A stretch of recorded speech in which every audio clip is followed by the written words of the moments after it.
Greetings, horror sci-fi fans. Drew here from Horror Sci-Fi and Beyond, and we're finally back with all three hosts on the podcast. And we're here to catch up on some movies that we've been watching the last few months. And with me today, as always, is the man, the myth, the legend, Mr. Eric White.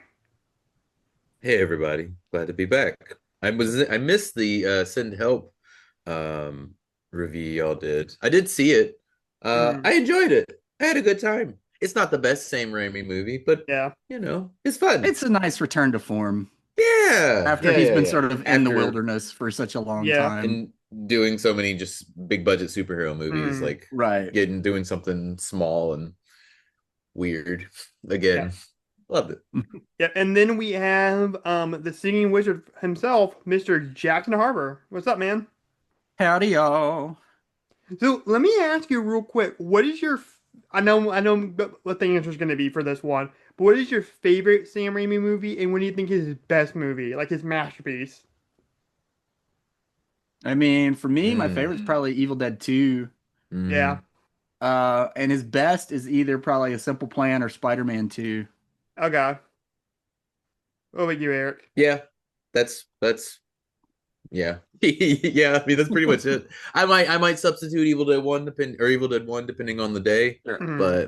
but yeah, those are my And then you probably have favorite like movies. dark horse contender would be like The Quick and the Dead.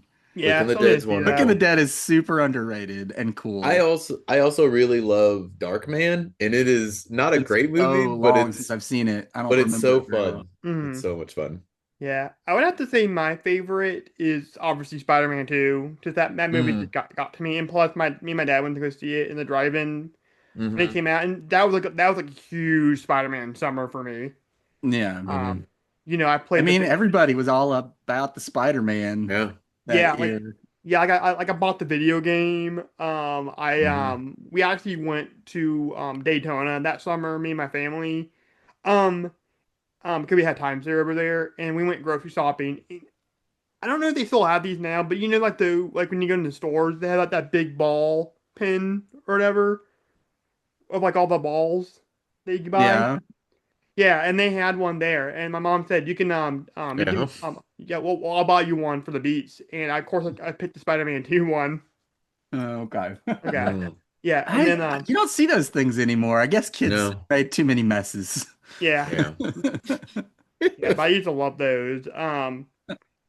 So that was so that's pretty cool. I would say his best movie. I mean, it has to be Evil Dead 2, because that's like the Mm, perfect. Because I often find, and this is another thing this is one of the things that separates something being your favorite versus something being the best. Is hmm I think an artist's best piece of work I find oftentimes encompasses everything that they're about, or a lot of things that they're about in one thing. So mm, Yeah. Evil Dead 2 is kind of like it really plays up on the horror aspect and the comedy aspect together.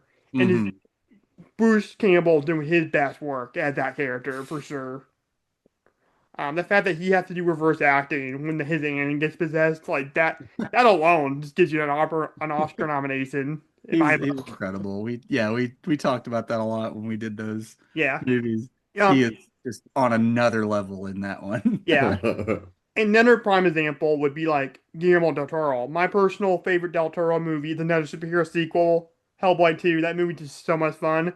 But his Movie masterpiece is rules. yeah, well, his masterpiece is Pan's Labyrinth. Oh, for sure. Yeah, because Yeah. it's a Spanish language film. It deals with humans being the monster. It's all There's about mon fascists. Yeah, there's Uh-huh. monsters in the movie. It's Right. a fantasy.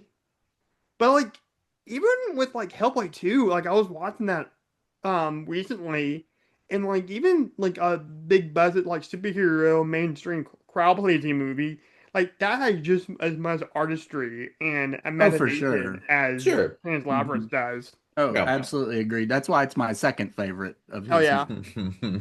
Nothing's gonna beat Pan's Labyrinth. That's one of my top three movies of all time. Yeah. I would go with Hellboy 2, Shape of Water, his version of Pinocchio.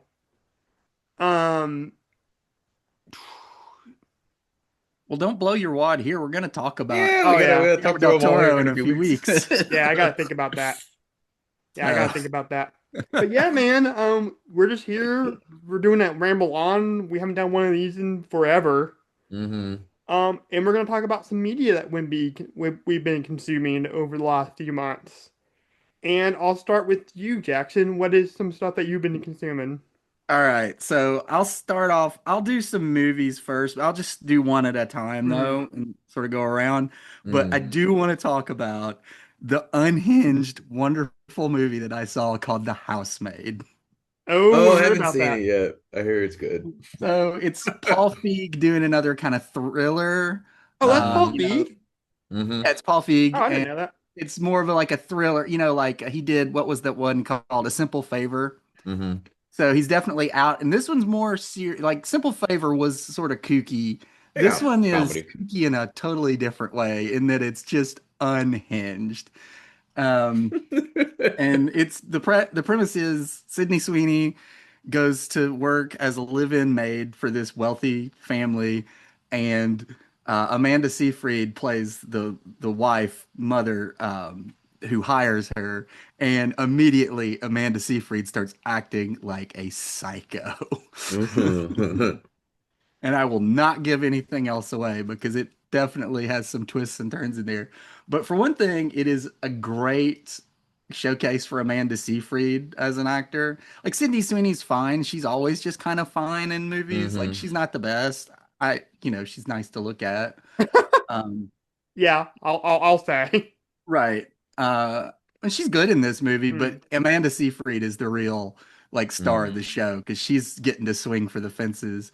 And it's absolutely preposterous as a movie, Hmm. but it's so much fun to watch, even though it's like over 2 hours long. It's like 2 hours, 10 minutes or something like Hmm. that. Wild. So it sort of goes on for a while, but you always are just in because the movie just keeps doing something that will pull you back in. Uh, and I don't know, I didn't expect to enjoy it as much as I did, but it's Mm. definitely worth a watch whenever it shows up on like streaming or whatever. Okay, I'm Um, gonna have to check that Hmm. out. so yeah, I really liked it. Very cool. Okay. Yep, I don't have nothing to say about Definitely it because I haven't seen schlocky it. though, like very schlocky. Yeah. Yeah, I heard it's Yeah, very campy in a lot of ways. yeah. Yeah, that'll be right up my alley. I like those kind of schlocky thriller horror movies. Sometimes, Mhm. like that's the thing about it is I think we talked about this before. Like horror is like heavy metal. There's going to be Hmm.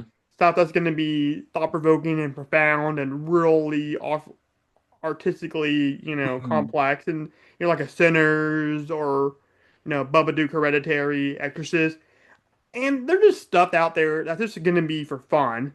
Hmm. Like Friday the 13th and Yeah. Evil Dead type of movies. So. And The Housemaid, I won't say it doesn't have any sort of serious themes on its mind because I think it Mm, does. And they're actually pretty obvious when you watch the movie. Like once you see how the story is playing out, the themes sort of come right up to the surface. Hmm. Um, but it has a light enough touch to where it doesn't feel like it's like screaming at you. It's just like, Hmm. oh, okay. And it is very, I mean, Paul Feig, he's a comedy guy, so it definitely has plenty of humor in it, like dark humor. right. So, Hmm. yeah. Sweet, man. What about you, Eric? What's something you've been consuming? I've watched a lot of junk here recently, like lots and lots of junk. I watched the new Tron movie. It's not great. Ooh, I watched the new Black Phone. I watched Black Phone 2. It's not great. I watched The Running Man. It's not great. it's not great. But there is one I watched recently that we can talk about. And it stars I think is it Dylan O'Brien who was in Send Help? Yeah. Yeah. So there's a new movie he's in called Twinless. Oh, I've heard And I of think it that. Yeah. came out last year. Yeah, I think it's on Hulu now. Is where I watched it. And simple premise is that a man recently loses his twin and goes to a twin sort of like grieving group where everyone is a former twin who doesn't have any more twins. And then it just sort of unravels from there. But it's good. It's a really dark comedy. And and it can't quite stick its landing, but I had a good time Mm. watching it. And Dylan O'Brien's really good. I'd only seen him in like a hand. I never watched any of the Maze Runner movies Yeah, before I've never this. seen. And so I'd only seen him in like Love and Monsters and like Send Help, and so he's doing some really good work. I look forward to what he's going to do next. But the co-lead in that movie, I'd never seen anything else he had done. But he'd done like maybe one or two features before this. But also very good. I don't remember his name off the top of my head, but I would recommend watching Twinless. It's worth your 90 minutes or how long it is. Cool, man. So I guess I'll go. One movie that I watched, um, and this kind of goes, with the Sin Help review that we did recently. Because this is Mm-hmm. another movie starring Rachel McAdams, and I watched Russ Craven's Red Eye for the Mm. first time because That's a solid one. Yeah. yeah, I got it from the Mm-hmm. library. And what this movie is about, I don't know if she's a manager of this hotel, but she's like a higher up in this hotel.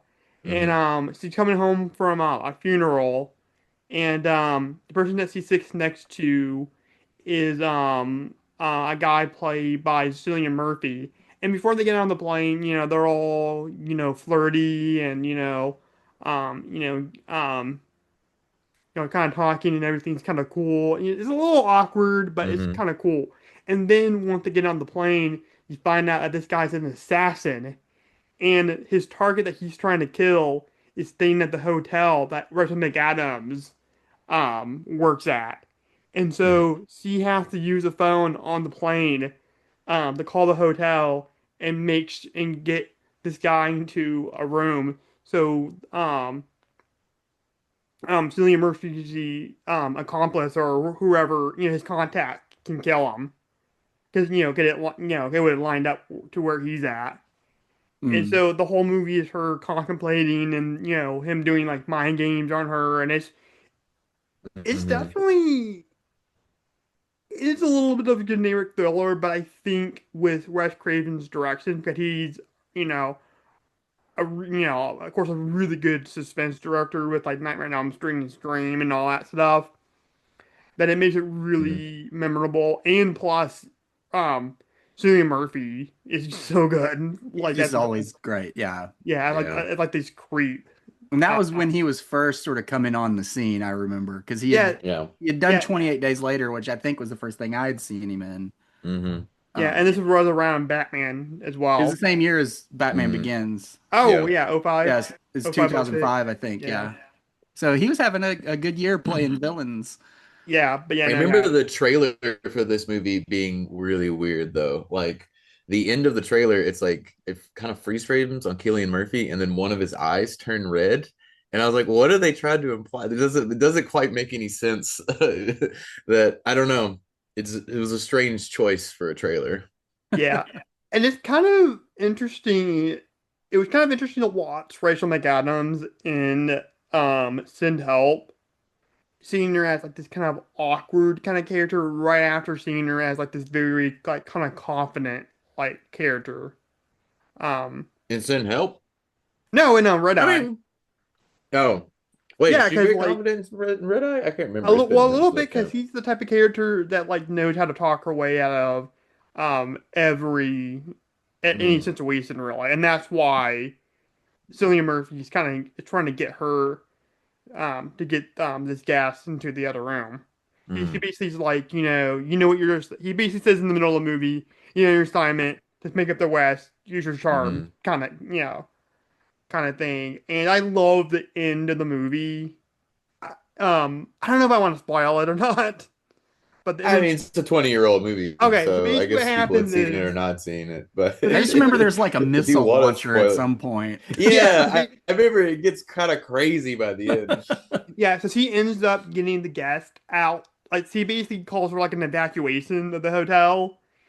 And at the end, there's this older couple that one of the hotel employees were having issues with in the beginning of the movie.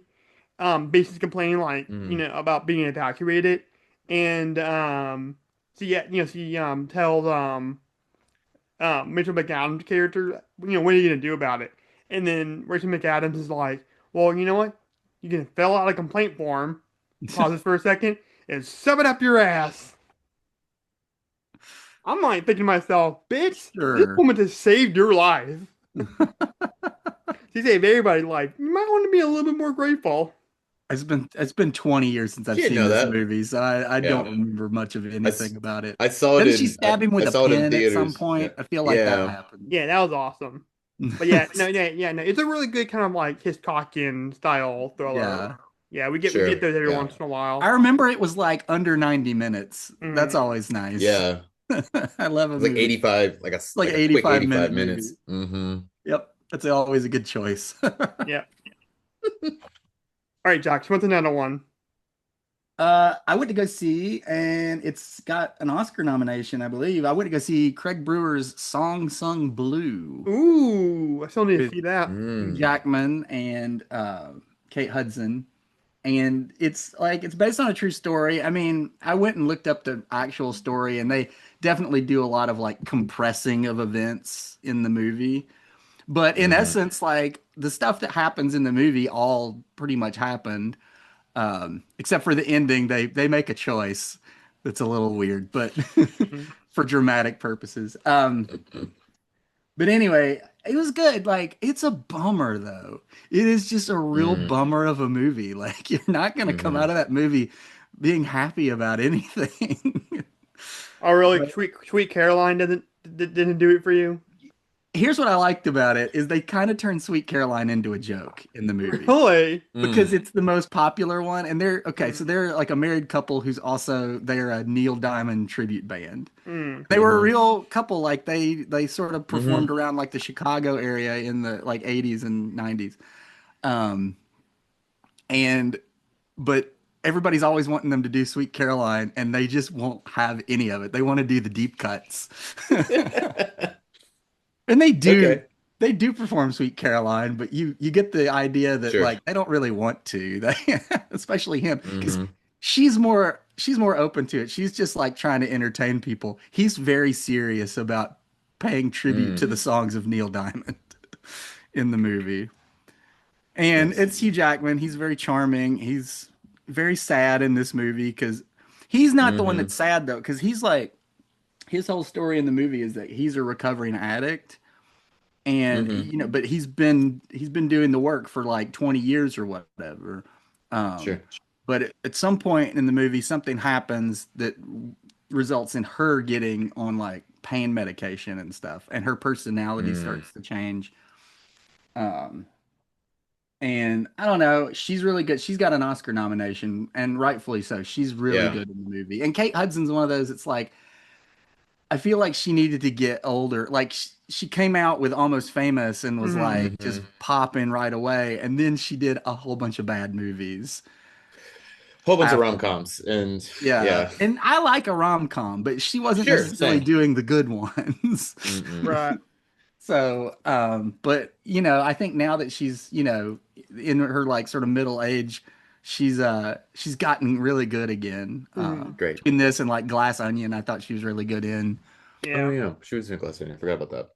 And but she's really great in this movie. And honestly, your mileage may vary on this movie depending on how Mm-hmm. you feel about the songs of Neil Diamond. I Because I like Neil personally Diamond. find them very enjoyable. I mean, they're Yeah. corny, but they're very good. They're like a good kind of corny. So Yeah, I Yeah. mean, like he's a time capsule artist. Like he's he very much is like very in. much tied to an era. Yeah. Yeah. Yeah. And of course, he wrote a whole bunch of songs that other people recorded that are really great. Mm, Like he's the guy that wrote "I'm a Believer" for the Monkees. So, yeah. Mm-hmm. and that He song's amazing. I feel like along with him and Barry Manilow, he's one of those artists that so many middle-aged moms likes. He really is all about, and that's a part of the movie too. Like you Mm, look at their audience, and it's a lot of like middle-aged women yeah. in the movie Mm. showing up to see him do all these Neil Diamond songs. And of course, it's Hugh Jackman, and he's not like the best technical singer, but then again, neither was Neil Sure. Diamond, Mm. and so he fits those songs very well. Well, it's not about being technical, man. It's about the passion. Yeah, and he definitely has it in the movie. It's Hugh Jackman. He always gives it his all. Mm, In fact, yeah. he always gives it a little more than he needs to. Pull it back just a But bit that in no, but you. that's what I love about him is like Oh. he's just really willing to go there. Mm, And so you see him up on stage like in his sort of shiny shirt Hmm. doing these Neil Diamond songs and dancing around, and it's very magnetic to watch. Yeah. I Even got a though the question. story of the movie, like I said, is kind of a bummer. Yeah. Yeah. Now I got a question. If you can do your own like cover like act kind of like that for any artist, who would you do? Oh goodness, I don't know. I don't really have an artist that I sort What? of You're not gonna go Johnny Cash? no, because I don't have the sort of depth and resonance that his voice Okay, has. I'm just saying hypothetically, if you could get your voice that way, like That's I'm the not thing talking. though, is like Johnny Cash, I mean, he wrote a lot of songs, but that's not Mhm. what Hmm. he's known for he's not really known for being a songwriter, even though he wrote some great songs. Right. He's known for being a song interpreter. Oh yeah. And so what would be the point? It would just be me interpreting him, Hitting him interpreting interpreting. some Somebody other else. Yeah. songwriter. Yeah. So I don't know. I mean, I do love singing Pearl Jam at karaoke. I always have fun singing Pearl Oh, Jam. that's easy to do. Just mumble everything. Oh no, there's more to There's more to it. it. I know you guys just saying an actual word. I would I joke. I would I joke. wouldn't be able to do a full show of like Pearl Jam songs though. My voice would just be gone halfway Yeah. through. You gotta really have it to do what Hmm. Eddie Vedder does. So I got some Pearl Jam trivia for you, and this might be easy for you, Jackson, since you're a fan. Pearl Jam played a very famous venue for a whole week, did their entire discography. What was that venue? Oh, I don't actually know. I don't keep up with like their. I know that they're a live band, and I've seen them a couple Oh, okay. times, but I don't keep up with like where they've done what shows and stuff. Okay, that would be the Philadelphia Spectrum right before they tore it down. Okay. Yeah, yeah, Oddly that, enough, that brings us back to the movie. There is a moment where Eddie Vedder as a character shows up in the oh movie, my God, that's awesome. played by a guy that looks the least like Eddie Vedder that anyone has ever looked. But no, yeah, they had a whole week's residency at the Spectrum, and they did their entire discography up to that I point. mean, that's the kind of thing that they do. Yeah. I Yeah. mean, they are a live band. I have some friends in Canada that I met years, like over like 10 years ago at Bonnaroo. Hmm. And I still keep up with them like through Facebook and stuff. And they're always going like all over the world to see Pearl Jam perform. Like, they live in Saskatchewan, but I'll see like on Instagrams, like, oh, we're in Brazil seeing Pearl Jam. Yeah, that's probably the one grunge band, I guess you can call them grunge. Out of the big four that I know the least about. I know Well, Even they're the Flow. only one, the lead singer Still is still going. alive. Yeah, Yeah. yeah. So the only songs All I those know other is guys are dead. Cornell's dead. Lane Staley's dead. yeah. Kurt Hmm. Cobain is dead. Dead. Scott Weiland is dead. Eddie Vedder's the Hmm. only one going, Yeah, so the only songs I sadly. know from them is Even Flow, Jeremy, and I think it's a song Hmm. called Father, which was featured at the end of the Jane Silent Bob reboot movie that came out a few It years might ago. be Daughter. You might be thinking of Oh, no, Daughter. Daughter, yeah. Don't Hmm. Yeah, I like that. call me daughter. Yeah, I Yeah. like that song. Yeah, I mean, their discography is really solid, like across Yeah. the Yeah. board. Like they have great tunes on every album. Yeah, I know I would really love them. I just, for some reason, I just haven't really gone into the deep because I need to. That's my fault. You got Yeah. all the time in the world. Go on a road Yep. trip. Pop them on. Yep. I would say for me, the one tribute, if I could do a tribute act regardless of my singing voice, I would love to do Elton John. That'd be so much Mm. fun to like wear those crazy outfits and like to do all the Oh my animated things you goodness. do. I'm surprised you. Hey, you're probably surprised I didn't see Rob Halford. I Well, he mean, can do that. yeah. Yeah. But no, I wanted to mix it up a little bit with that. Although they did replace him with a tribute band singer at one point. Yeah, which is Hmm. what the movie Rockstar was on. Rockstar. I used to love that movie when I was in college. I used to watch it all the I, time. I like it. What about you, Eric? If you contribute any artist of all time, who would you do? I Regardless of don't your know. singing voice. I would do Fiona Apple just because I don't know. I like Fiona Apple. There's no shame in that. Yeah. Yeah. Um, what about you, Eric? You got another one you want to talk about? And there's something else you want to Uh, I watched a lot of trash again still. There's still a bunch more trash on my list. I You watched literally Roof sit down your Man, kiss which and I watch wasn't Trash crazy Can. about. Which I one? mean, yeah, I watched Roof Man, which I wasn't crazy about. Oh, I It's really not liked it. terrible, but it's okay. It's just Yeah. like, eh. That movie was very mismarketed because they made it seem like it's going to be like a high energy comedy, and it really wasn't. It was more well, like it's a a No. Derek C. and France movie, Yeah, right? He's not yeah, a high energy comedy kind of Yeah, you filmmaker. told me that he did no, Place Beyond the Pines and Blue Yeah, Valentine, which which is I yeah. haven't really seen. good. Yeah. Place Uh, Beyond the Pines is really good. he did Blue But this is Valentine. Blue Valentine, which is He also fine. did one called like The Light Between Oceans that I never Hmm. saw. Hmm. I think it was Question: like a Netflix special. Yeah. would Blue Valentine be a headphone movie, like, or a movie I have to watch with my mom down in the house? There's one scene that you Yeah. definitely don't want your mom in there Okay, for. but overall, it's not Overall, too. it's just a very emotionally draining. Hmm. Like, I don't know. Did you ever see Marriage Story? Yes. It's like that, but even sadder. Oh Yeah. God. But performances are really good, Yeah, and really good. yeah. So, I liked it. I like it a I did lot. watch a movie. I did watch a movie, which I wasn't expecting to like. Did y'all see what's his name? Osgood Perkins' new movie, Keeper? no, I need to watch that. It's on. I know it's on one of my streaming services, but I can't remember which one. So I'd heard so many like bad things. People were like, it's terrible. And it is a slow burn. But I enjoyed it. I thought it was pretty good. That dude just There's a works, scene. man. He had two Yeah, this movies is like this his year, second movie this last year. year. Yeah. Yeah. It's like three movies in 2 years. Mhm. I think he's got something else coming. But it's good. It's a slow burn. It's not as fun as the monkey, and it's probably not as good as Long Legs. Hmm. But Yeah, there's some Longmire good was great. atmosphere and oh, what was her what's her name? I can't even remember her name. She's She-Hulk and she's in like Orphan Black. Oh, Oh Lockdown yeah, of Um, Moseline. yeah, she's the lead in it, yeah. and Yeah, as she's much great. as I did not like that Seahawk series, she was the best part of it. She was having so much It's fun really in that good. role. I like the She-Hulk series, but I thought it was that's fun. an argument for another day. It Yeah. was Yeah, silly fun. Hmm. Which Marvel needs more of sometimes yeah, than Yeah, I their need to watch the superhero new stuff. one though. What is it, Wonder Man Wonder or Man, whatever? yeah. I I heard that I heard was haven't that watched that it great. one's either. pretty good. Hmm. So Yeah, yeah. I still need to watch Peacemaker. I haven't seen that yet. Peacemaker's good.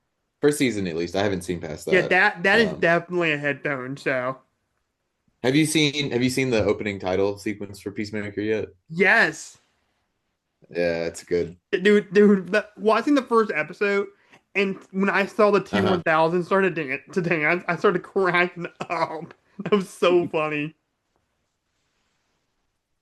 I think Eric froze it up. yeah, he did. Okay. Well, Hmm. while he's recovering, I'm gonna go to my next one, and I'm gonna go back and forth. I'm gonna do a lighthearted one and then a real serious one. Okay. Oh, Um, Jesus. and Okay. I'll just get the really, really, really, really serious one out of the way. Um, because Jackson convinced me to watch this movie on our Memphis trip. I finally watched Steven Spielberg's Munich, and I wouldn't say it's my top five or top Oh. 10 Spielberg's. I really liked it. I thought it was an interesting, um, Hmm. thought-provoking movie about terrorism and revenge. Yeah. It's an Um, excellent movie that I will probably never watch again. Yeah. yes. Same thing with Schindler's List. I will never watch that Yeah. movie ever again. I remember Yeah. two scenes from Munich. I remember the scene where the guy gets stabbed in the head with a Oh, real knife, quick, can I and then I explain the remember that plot of very the movie real sweaty quick? sex scene at the end of the movie. Yeah. Yeah, Sure, sure. so the plot of the movie is it's about the Munich terrorist attack. But it was the Israeli athletes, right? Yeah. And Hmm. basically it was about this group of Mossad agents that are assigned to go after um um what they suspect, what the Israeli government suspect are the people that were responsible for this attack. And it's an epic 2.5 hour long, almost 3 hours. I think it's like 2:40 Hmm. Something somehow. like that. Yeah, it's long. Yeah, so it's basically these men, these Yeah. Mossad agents that go after what they think is the people responsible Hmm. for Hmm. this attack.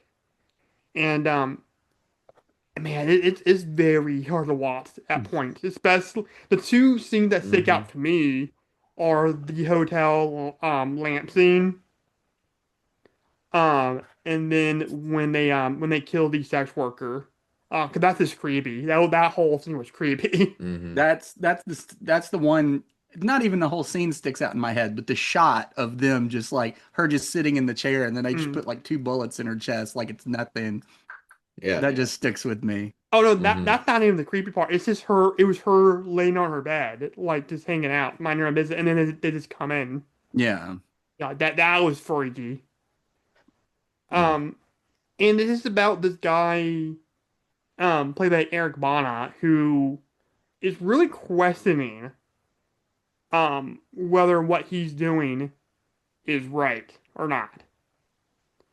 Um, even though natives from his country were attacked. Um, and so it's kind of like Hmm. this moral conundrum. And really Spielberg doesn't really attempt, I feel like, to really like give you like a definite answer of whether or not what they're doing is right or not. He Yeah. kind of makes you, come to that Sure. conclusion. It definitely falls in with a lot of those movies of the time, like the sort of post 9/11 Hmm. cinema, where everybody was trying to reckon with what had happened Hmm. and and figure out like how we should be responding to it. Yeah, well, Uh, even like in at the end of the movie, Eric Bana's character, like he flees Israel yeah. after like his assignment is done. Hmm. 'Cause this is like a long assignment. It's like it was like Hmm. 2 or 3 years he was on this, right? Or something like that. Like he was on it for Yeah, something. Yeah. yeah. And then so he moved to New York with his wife and his kid. And then one of his like his higher ups in this organization that he worked for, played by Jeffrey Rush, Oh, basically it's Jeffrey Rush. That's right. For some reason, I thought in my head it was Kieran Hines, but yeah, you're right. It's yeah, Jeffrey yeah, Rush. yeah. So it's Jeffrey Rush, and he kind of confronts him, Hmm. and he was like, "What the heck, man? Like you're just gonna betray, your country like that?" And then there's a bit of a conflict there at the end of the movie between those two characters, and Eric Bana goes, here's the thing, like we kill one of them, and several more pops up. Like, Yeah. what's even the point of doing this? And then Rush Hmm. goes, "Well, why cut your toenails? They'll grow back again."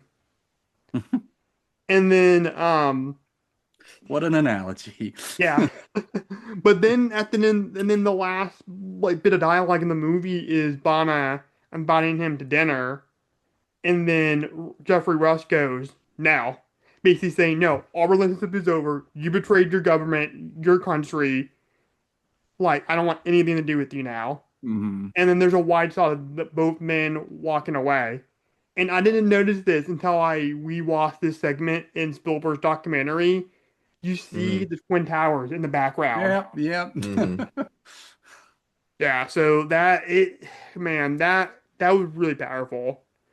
Um, some really powerful, heart-wrenching, some heart-wrenching stuff, and Yeah. it helps that you got one of the masters of suspense doing a movie Yeah. like this, and you even sold me on the fact that you knew I liked a lot of like 70s crime thriller type It definitely movies. feels like one of those. Yeah. Yeah. Um, Down to like the Hmm. camera techniques that he used. Like he uses a lot of zoom lenses and mhm, stuff in that movie, like you would see in Hmm. like old like William Friedkin movies or something like that. yeah. You got I believe it's a pre James Bond Daniel Craig in this movie. It's one of the people. Yeah, it would It have would have come been, out yeah, like the right year before. before Casino Royale. Oh Mm, five. Yeah, it was oh Yeah, and five. then The Casino same year as Royale was oh Crash. 06. Yeah. yeah. Yeah. Maybe it was oh 05. Maybe Casino Royale. No, it was oh 06. Yeah. Yeah. Yeah, yeah. He's in Yeah. here. I can't remember his 'cause speaking of Bond. I can't remember the actor's name. I can see his face. But yet the villain from Quantum of Solace, speaking to Bond in here. Oh, okay. Yeah, I As don't like know his name, but I know the actor. I've Oh, yeah. yeah, seen him in because they lots of kind of stuff. team up. Like they kind of like team up with like this bomb manufacturer. played by Michael Ainsdale, who is actually the villain from Moonraker. So there's like a whole big Bond connection here in this movie. Because Spielberg really Hmm. wants to make a Bond movie. Um, but I mean, you know what? He made Indiana Jones, so even I don't think better. they'll ever let him. They won't let Yeah, him. there's so many, like even like the Indiana Jones movies have so many Yeah, Indiana connections. Jones and the Kingdom of the Crystal Skull really feel it. Yeah, no, it's like Hmm. the Indiana Jones movies have so many Bond connections. The fact that that's Right. how he got assigned to it, because he told George Lucas he wanted to do a Bond movie, and then you got Yeah. Sean Connery in there as the dad. John Wright Davies is in there. He was a Bond villain. Um, you got what's his face from Casino Royale, the bad guy. Matt Mickelson is in the last Indiana Jones movie. Oh. Yeah, Yeah, I so guess. there's so many Hmm. crossovers in the Bond and indie movies. But yeah, check out Munich. It will definitely make you depressed, but it will make you think about terrorism and vengeance and violence. And You want to have a bad time? Watch Munich. Yeah. Yeah, right. but you got another one, Jackson? I'm gonna break and talk about a TV series because I've been watching a couple of HBO series, but I'll talk about this one first. Have either one of y'all seen The Pit? No, I need to. There's a lot Oh, of it's so TV I need good. to watch. Yeah, I'm caught up. Oh, you're caught up? It's good.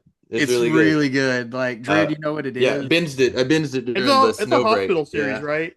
It is. It's like it's sort of like ER, but like one season Hmm. is one shift, and every episode is just one It's like a real time Oh, hour. so it's like 24. Sort of like yeah, that, and it's like a yeah. But training hospital yeah, so with you like got all these student. med Yeah. students coming in and they're having to learn all these new procedures and stuff like that. And you're just following them through one shift per Hmm. season. Hmm. And all kinds 15 of crazy hours. stuff Yeah. goes down because it's an emergency room. So you never know who's going to come in the door. I keep seeing that advertised on TV when I'm at the gym, and the first time I saw the little trailer for it, I thought the guy that played the main doctor or whatever looked like Nathan Rouse from Fear of God. I could see Hmm. that, yeah. But of course, it's Noah Wiley who was on Yeah. ER. Hmm. And they originally conceived of the On pit as ER. being a Yeah. continuation of ER, but they couldn't get the rights. So Yeah. they just created a new character for him to play. Mm. But it's really cool because Ah. this ER set that they built is amazing. Like Oh, it's this really? huge like 20,000 Hmm. square foot set that they built in this Hmm. warehouse. And so they can just walk anywhere around the emergency department in the show and it's just seamless because that's where you spend the whole time. It's amazing. You don't ever leave the Hmm. hospital. They're just, you don't even go to other floors of the hospital. You're in the emergency room the whole time because there's, what, six, seven, eight doctors, and they're all running back and forth. They're helping each other with cases. They're accepting new people coming in the door. They're dealing with like all the drama of like the patients. Uh, and you'll have all kinds of crazy stuff going on. Yeah. So Yeah. I'm guessing the pit is a nickname for the Yeah, because emergency room. it's like Pittsburgh Yeah, it's like a Trauma derogatory. Medical Center or something like Okay. that. And they call it the Hmm. pit affectionately, even though the hospital administration is like, don't call it that. Hmm. It's demeaning. Hmm. Okay, that's interesting. I don't really go for those hospital shows because they kind of wig me out a little bit. I mean, Oh this one yeah, and this definitely, one because it's is on HBO, so it graphic. can get Oh, more then never mind. graphic. I'm definitely not gonna watch it now. It's Uh, very graphic at some yeah, times. Yeah. Yeah, never mind. but also really, really well done. Yeah. And all of their human characters, and there's like thousands of like supporting characters in the show. Almost there's Yeah, hundreds because at the least. emergency room is Yeah. full all the time. They're always going out to the waiting room, and there's drama going on Hmm. in the waiting room. Like people have been waiting so long that they're getting really angry. Uh, and of course, half of the dialogue they say is all this medical jargon. And I have no idea what they're No talking idea. Yeah, about, yeah, yeah, but I'm really into it the whole time. yeah. Cool, Listening man. for like words I've heard in previous episodes, you're like, oh, he's gonna get that CPAP, whatever. I don't even know. Yeah. But Yeah. I like that kind of thing with like movies and TV. Like if you want like on the documentary making of the first Top Gun, because they had like military consulting, back when people from like the Navy come Hmm. in. and kind of consult them. There was a Hmm. real debate, or Sure. a real thing where they wanted to, where I guess like Jerry Bruckheimer, the writer or whatever, wanted to like explain everything that's, those all the Navy jargon. And like one of the Hmm. consultants was like, no, like that just kind of takes you out of that world. Like Sure. in real life, Yeah. he wouldn't be stopping. If it was like real fighter pilots talking to each other, Hmm. they're not going to stop and Yeah. because they already know what it Of is. course. Yeah. And I guess they're doing Yeah. a good And they job do. of doing that on the show because I've been watching it with my dad some, and Hmm. my dad was a nurse. He's Hmm. retired now, Hmm. but he was a nurse the Oh, I rest. didn't know that. He worked in a hospital for decades, and That's he cool. doesn't seem to be pushing against any. I guess it's realistic enough that it doesn't Yeah. have anything that bothers him about it. So Yeah, I he got. didn't I work got to in an check it out. emergency room. He worked in like an obstetrics ward for most of his career, but you Yeah, I know, can't. I still can't do knows medical Hmm. stuff. like he Ugh. still knows like his way around the hospital culture and Yeah, all of that. So, yeah. I'm sure I wonder if my dad watches that. Like I'm gonna have to ask him because he was actually a combat medic in the Navy. hmm. Hmm. So I'm sure he's seen some real fucked up shit. Oh yeah. Imagine so. Yeah, I Especially if you've remember. seen action. Yeah, I remember. I saw Saving Private Ryan for the first time the day before I went to go see him, and the first thing I said to him was "Thank you," because that movie made me realize the hell that he went through. That movie is that movie is something. Yeah, that one I can actually Oof. watch again. Yeah. Um, Hmm. unlike Sandler's List, but all right. Yeah. I've seen Save It Brian several times, but Schindler's List maybe twice Right. because it Yeah. is. Oof. It's a Oof. different kind of violence Mhm. in Saving Yeah. Private Ryan than it is in Schindler's List. Right. All right, Eric, you got Hmm. another one? I don't really have any more movies. I mean, I did see the new Predator. It's fine. And I watched The but I have Badlands? been watching I did watch Badlands. It's fine.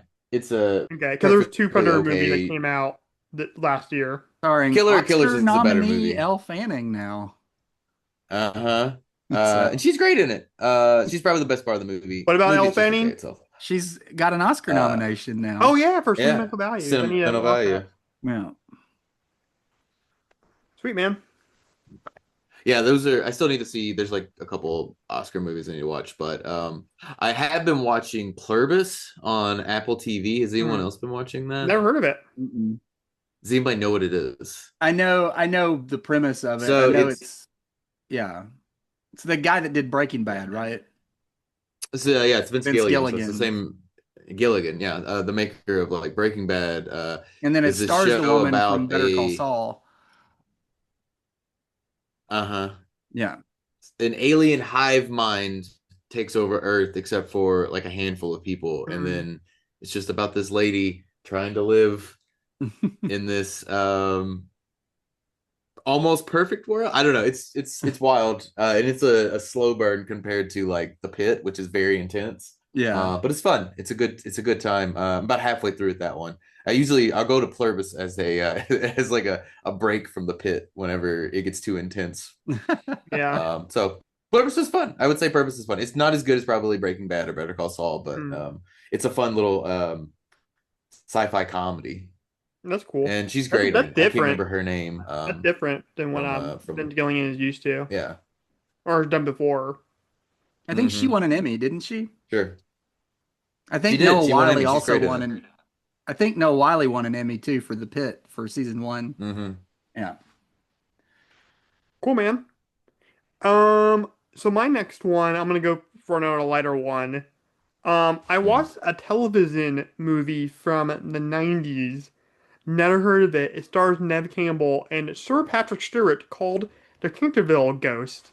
And What? yeah, so I was in the library. I Was was this looking. any good? It's pretty good. So Uh-huh. how I found out about this, I was in the library. I was looking for another movie. I was looking for Lethal Weapon, and I wanted to watch it for Christmas.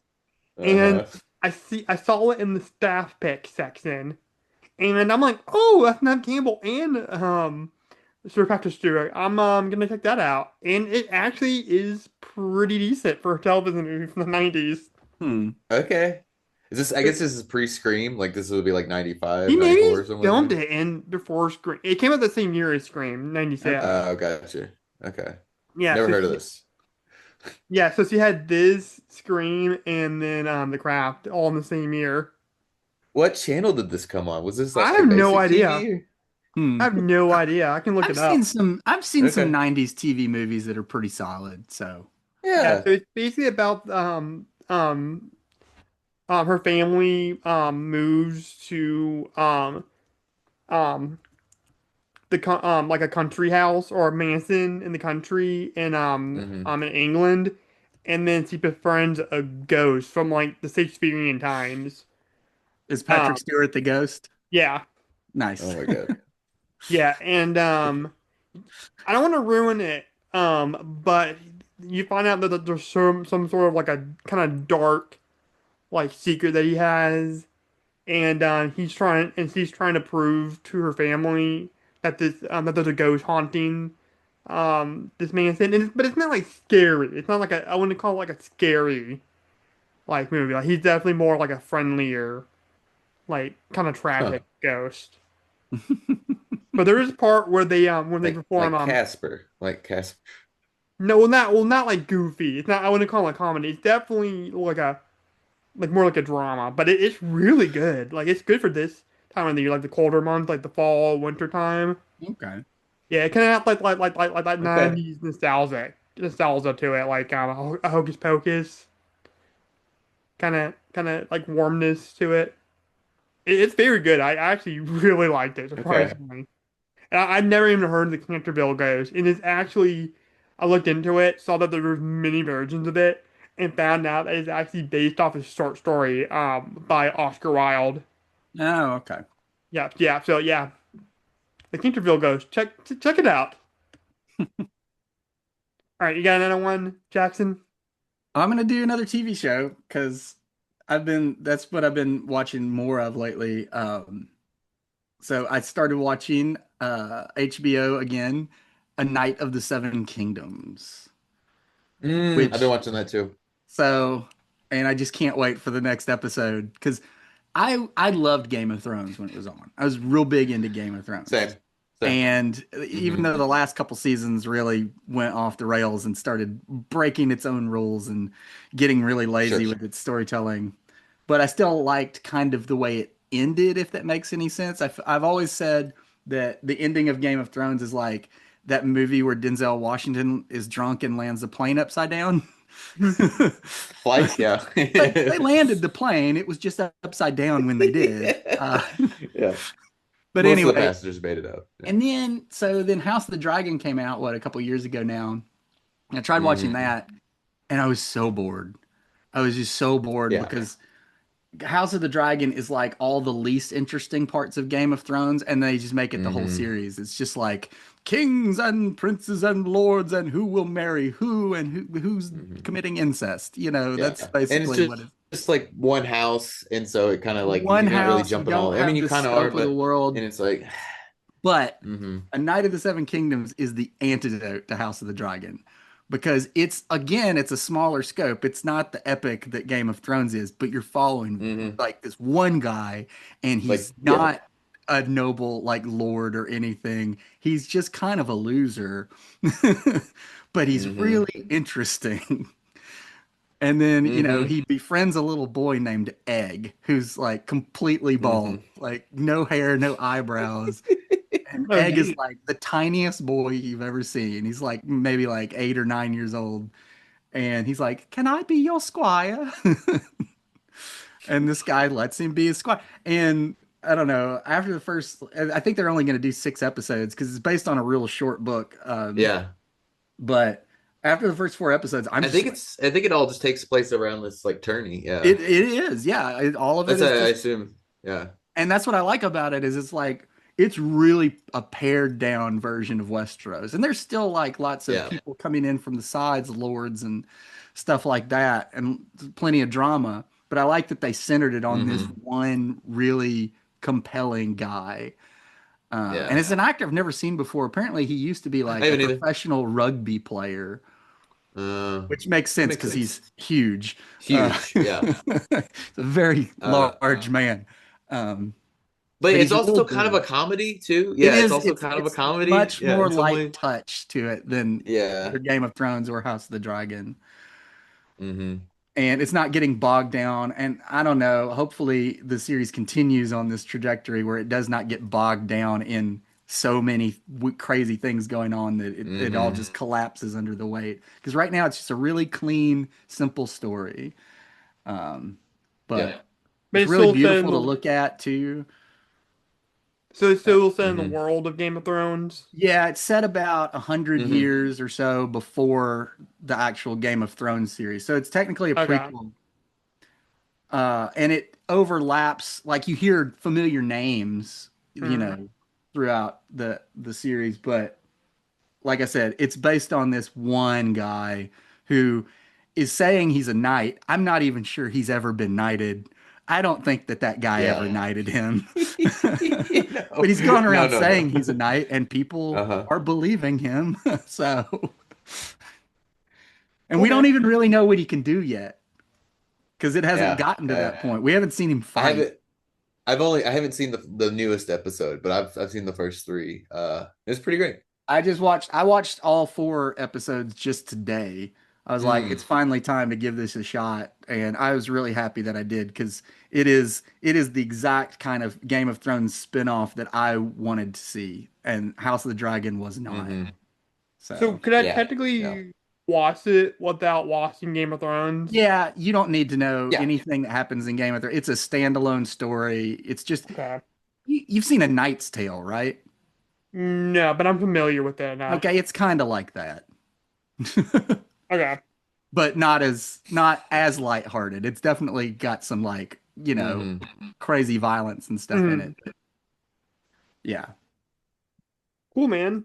Yeah, I watched like the first like 8 episodes of season one of that show, and I wasn't really into it at all. But That one, once you Mm. get to like the end of season 1, if it hasn't hooked you by then, you're never gonna get into it. yeah, But Mm-hmm. you gotta like give Yeah. it at least the whole season 1 that because is definitely a headphone show.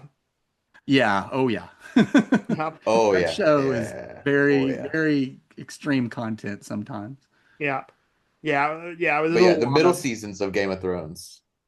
Are The the middle best seasons of Game of yeah. Thrones are really great.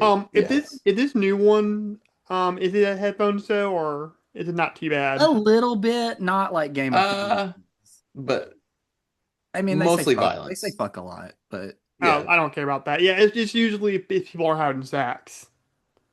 so far, Uh, not really. You don't I see, don't think there was any, not in the episodes. Yeah. not like in Game of Thrones for sure. Like Game of Thrones, it was Mm-hmm. all the time.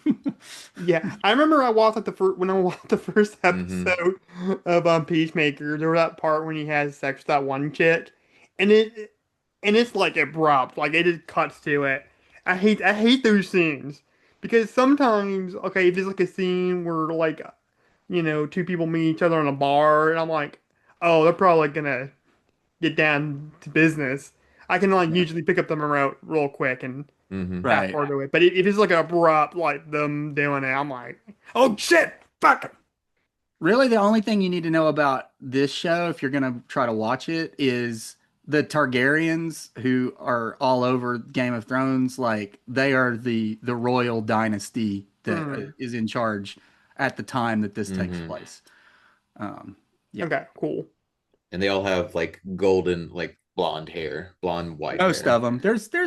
There's one that doesn't. Yeah. There's a few that don't. Yeah, but Cool, man. and Eric, they yeah, used to have no, dragons, but they don't have them anymore. yeah. Mm-hmm. Yeah, another one, Eric. I'm trying to think. What did I watch? Anything else? Oh, there's one more thing. There's a movie came on to HBO just the other day, and I just turned it on a lark. It's called Boys Go to Jupiter, Never heard of it. and it's like Get an more animated stupider. movie. I'd never heard of it either. Yeah, yeah, but it's like an animated movie. I really can't even know how to describe the style. It's almost like a top down. It's almost like a Sims looking type animation in some ways. Okay. At first I was like, I'm not into this. I'm not gonna like this movie. And it grew on me, and by the end, I kind of loved it. But it's mostly just like a lot of vignettes. So it's a lot of just like little guy that's like delivering food for like a Grubhub type service. And he's trying to make money so he can move out of his sister's house. Um, and it's weird and kind of wonderful in like 90 minutes. and it's got a bunch of like strange people, like weird, just like a lot of like weird cameos from people in there. I don't know. It's kind of great. You'll start it and you'll probably hate it, and then if you stick with it, you might like it. Hmm, I don't know how else to describe it. interesting. All right, Jackson, you got another one? Oh no, no, it's actually my Your turn. turn. Yeah. Yeah. So I gotta do a rough one. Which one I want to do? I'm gonna do Marty Supreme. Mm, Um, First movie, even though it's technically a 2025 movie, it was the first movie I saw this year in theaters. hmm 'Cause it was finally showing in my local theater, and I wanted to watch it before it went away, so I can get ready for the Oscars. And Hmm. I really liked it. Didn't like it as much as Uncut Gems, Mm. hmm but there was the same amount of like paranoia and like Really? stress. Um, yeah, this movie is very stressful. Well, that's Um, kind of what the Safdies do. They make very stressful movies. yeah, they're kind of like The Safdie's do, yeah. It's their whole bag. yeah, even though Josh Safdie's in a lot of trouble right now. Oh, I don't know anything about it. Yeah, I'm not gonna just look it up. I don't want to Oh, say it. okay. Um, but no, basically what this movie is about this real cocky ping pong player in the 50s named Marty Mouser, and he's trying to get to Japan, and he's doing everything he can, and he just gets into a lot of shit, and it's like one bad thing after happens with this guy, and it's really crazy. Like it's even I crazy. really like the first 2 hours of it. Mm, I saw it too. I really like the first 2 hours. And then I thought the end got a little predictable. Or I mostly just saw its hands, like it just kept doing it's sort of like same thing over and over again, mm, and you started to see the seams on it a little bit. mm, But it's good. It's worth the watch. The score is amazing. Uh, it's like a Tangelas or mm. it's like a Tangerine Dream or what's the other ones? Vangelis Mm. score for this movie Oh, set in the okay. Do, 50s, do, so it's like do, an 80s do, synth score. do. Do, do, do, do, I do. loved it. I thought it was great. The score is the best part of the movie to me. Yeah. Well, And Timothy Chalamet is pretty good too. Timothy Chalamet is pretty good at it. yeah, Yeah. I think Sinners is gonna take score. If Sinners does not take score, that's gonna be a damn shame. Oh yeah, this movie wasn't even nominated for like score. It was. I thought it was. Mm-mm. Yeah, I think the biggest lock for the Oscars this year is gonna be score. Like, it's going to Sinners. Probably so. Yeah. Honestly, Although maybe not. I don't know. They may throw in one. Gorgonson's got one already though, so who knows? yeah. On it, honestly, this year I don't know where it's gonna lean because most years you can kind of lean. Oh, it's gonna be this movie or that movie. Mm-hmm. I don't know if it's good. I don't know if this year is going to be split between one battle after another or Sinners, or it's going to be one dominating the other. Like I honestly could not tell you. No. It can go either. It can Yeah, I go don't either know. way. I don't really have enough information. I've seen probably half of the Best Picture Mhm. nominees. And yeah, Yeah. Yeah. I But, didn't I still need to really see. go ahead. Sorry, go ahead. Oh, I was just gonna no, say go ahead. like this past year, I just wasn't like a lot of the movies that came out didn't look very interesting to me, so I mm, didn't see a Mm, lot of them. mm-hmm. I mean, I saw the ones that looked interesting and a couple mm, that didn't, and I just watched them anyway. But it was just so many. Every time I'd see a trailer for something, it'd be like, ah, that doesn't look like Marty Supreme's a Mm-hmm. good example. It's like I saw Mm-hmm. the trailer for that, and I was like, I don't care. No, yeah, I was the same boat. I wasn't gonna go see it until a friend of mine was like, "You should go watch it. It's pretty mm, good." I The was trailer does honestly, not I make it felt look that good. way about one battle after another. I only went to see it because it's Paul Thomas Anderson, and I'm like, Mm-hmm. okay, well, maybe it'll be good. And then I wound up not really caring about it all that much. Like Oh, really? I liked the comedy bits from Mm, it. I thought it was very Mm-hmm. funny in the way that his movies always are, but I mm. did not care about the Yeah. story at all. Which is funny Like, because that's one of the movies I'm going to talk about in this no, list. Yeah. yeah, I wasn't into it. So, Yeah. But yeah, Martin Uh, Supreme. I Check felt the it same out. way about Train Dreams. All right. Train Dreams. A lot of people loved, and I was like, it's okay, but I don't get why it's gotten so much Yeah. love. Now for acting, I definitely think it's gonna come down between Salome and Jordan. And again, I just don't know. I really don't Or Ethan know. Hawke swings in, pulls out like a career one. Who knows? Yeah, maybe it could happen, man. I But don't know that anybody's seen that movie though. Be interested to see how SAG goes or whatever they call it, the Actors Awards.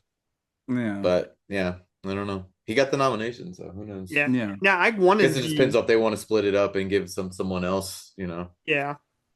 Now I wanted to be sinners across the board, but I don't know. I mean, it's got the most nominations of anything. I don't know. I don't know. Um, But that doesn't necessarily mean it's gonna win anything though. There's been years where like stuff is said like 10 or like was it Killers of Flower Moon was like 11 nominations, didn't win a single one. yeah, Yeah, but yeah, the that's last because two it's Martin Christine. Scorsese. Sinners is though I could see it like at That's true least too. winning like five or six Mm, Sure, because cinematography, like music and stuff like that. yeah, Yeah. but also because it's a younger director, Ryan Coogler, and mm, he's made some Sure. Up huge and coming. hits, including Yeah. this movie. mm. Like that, Hmm. people don't think about box office as being a factor in the Oscars, but it absolutely is. Oh, of course. Um, Yeah. so They want to pick something popular. They want to yeah, pick. They don't want like you know. I mean, I guess Parasite was an outlier that they had from a few years ago. yeah, that one was just kind of undeniable. It was just so much better than anything. Any of the other movies, yeah, yeah. Yeah. Well, I like how like they've been going for like the weird ones like the last like The past few, yeah, have been kind of Hmm. like that. yeah, like So starting I with think like that's because they opened up their membership mm, Hmm. after like the whole Oscars so So white what? Yeah. backlash and everything like that. mm, They opened up membership to the Academy to lots and like thousands more people, Hmm. and a lot of them are younger, international, people of mm, color. So it's not this just a is bunch of great. old white guys sitting around picking Green Book every Mm, year. Hmm. It's a much more diverse voting pool yeah. now. So I could Yeah. see something like Sinners being a big deal I'm with that crowd. Yeah. yeah, Yeah. I'm just happy that Avatar 3 didn't get nominated. I would have been so mad if Yeah. I got I nominated for Best saw Picture that. again. I It saw was Avatar. I saw Avatar too. whatever. Una It's an Chaplin, Avatar though. Una movie. Chaplin rules in She's that great. movie. I wish she had a bigger part. Yeah, I But don't give it's a sort fuck. of the whole movie's just kind of Speaking of like Game of Thrones, warmed up seconds. Yeah. Oh yeah. Yeah, I don't care anymore about Avatar. Eee. I don't either. I basically went because I was in Charlotte hanging out with Nathan Rouse, Mm. friend of the Mhm. show, and he was like, "You want to go see Avatar? They're playing the Odyssey trailer and the Avengers You trailer." And motherfucker, you saw that shit. I went to the IMAX screening with Nathan, Yeah. and they played like the whole like Odyssey like prologue sequence, Dude, which that's was Mhm. awesome. so cool. Yeah, I'm excited for that movie, man. That movie gonna be awesome. Yeah, I'm into it. So, Yeah, but I'm I'm always definitely in. I'm always up for a Christopher Nolan movie. Yeah, dude, we got some big stuff coming out this year. We got Scream, got a new Spielberg, got a new Nolan, Mm. um, got a new Evil Dead. Got the Avengers. Yep. Yeah, Yeah. yeah. Should be a good year, man. I hope Hopefully. so. Hopefully better than last year. Last year, and like I said, I didn't see a lot of stuff because a lot of it didn't look interesting to me. Hmm. That's Hmm. on me because I probably missed some stuff that was really good and but like I have no interest in seeing sentimental value. I don't care what everybody else says. It doesn't look interesting to me. Maybe Yeah. I'll watch it eventually. Yeah. All right, Jackson, you got another one? I was gonna move on to another medium, because I'm a big audiobook person. Mm. Mm. And over the past few months, we're up on to month 4 now. At once a month, Audible has been releasing these new versions of the Harry Potter books Oh, I've with been like a full interested in those. cast. Yeah. And let me just get it out of the way. No, I don't agree with J.K. Rowling's views on a lot of things. Yeah. But at the same time, like this is a story that I like lives inside me at the molecular level. It's just so ingrained and such a big part of my personality that I can't help but be curious what somebody's gonna do when they adapt it. I'm gonna be watching the new TV show when it comes out next year. Hopefully, Hmm. we'll get to talk about it some. Yeah, I think we are. I think We we're never talk planning on it. about we never talk about Harry Potter, but that's my Star Wars. Hmm. Yeah, I That's think we're my gonna do. Batman. That's my number one sort of thing that I'm geeky about, and I've never even brought it up on this show. Yeah, I think we're gonna do Sorcerer's Stone in We should. It's the November. 25th anniversary this year. Yeah, that So that's not my. maybe we should do that like around Thanksgiving because that's when those Yeah. movies, that's when the movie came out. Yeah, I Hmm. know we're doing Rocky for the Thanksgiving special, but we Oh, can. okay. Yeah, we can do. We do it before that then. We do like maybe like Yeah. August or something like that. Yeah, something like that. Before we get into our very long marathon of Scream movies. Yeah. We have to do 7 weeks of Scream movies. Anyway, Yeah, we're um, basically taking. We're not posting. Well, I mean, we might post some things in September, but we're taking the whole all of September just to yeah, watch it's those just and gonna be review them. nothing but Scream movies for a Mm. while. Yeah. But anyway, so Harry Potter is like my number one thing that I'm geeky about. And these audiobooks are just gorgeously done. For one thing, they have like an all-star cast. Uh-huh. And it's not just, I mean, it's just the book. And so you'll have the narrator like saying all the narration. And then anytime someone speaks, an actor pipes in and you get to hear them do the dialogue. So it's, but they also put in like music and sound effects. So Mm. it's this full, like, sort of radio play type experience. Hmm. And the cast they get is insane because they've got like Hugh Laurie plays Hmm. Dumbledore. So he's, Interesting pick. yeah, and he's pretty good. He's not he plays it differently than I would expect Mm. Dumbledore to sound. Uh, but he's still very good. But then of course in each book you get new characters introduced. So we're still like building the cast.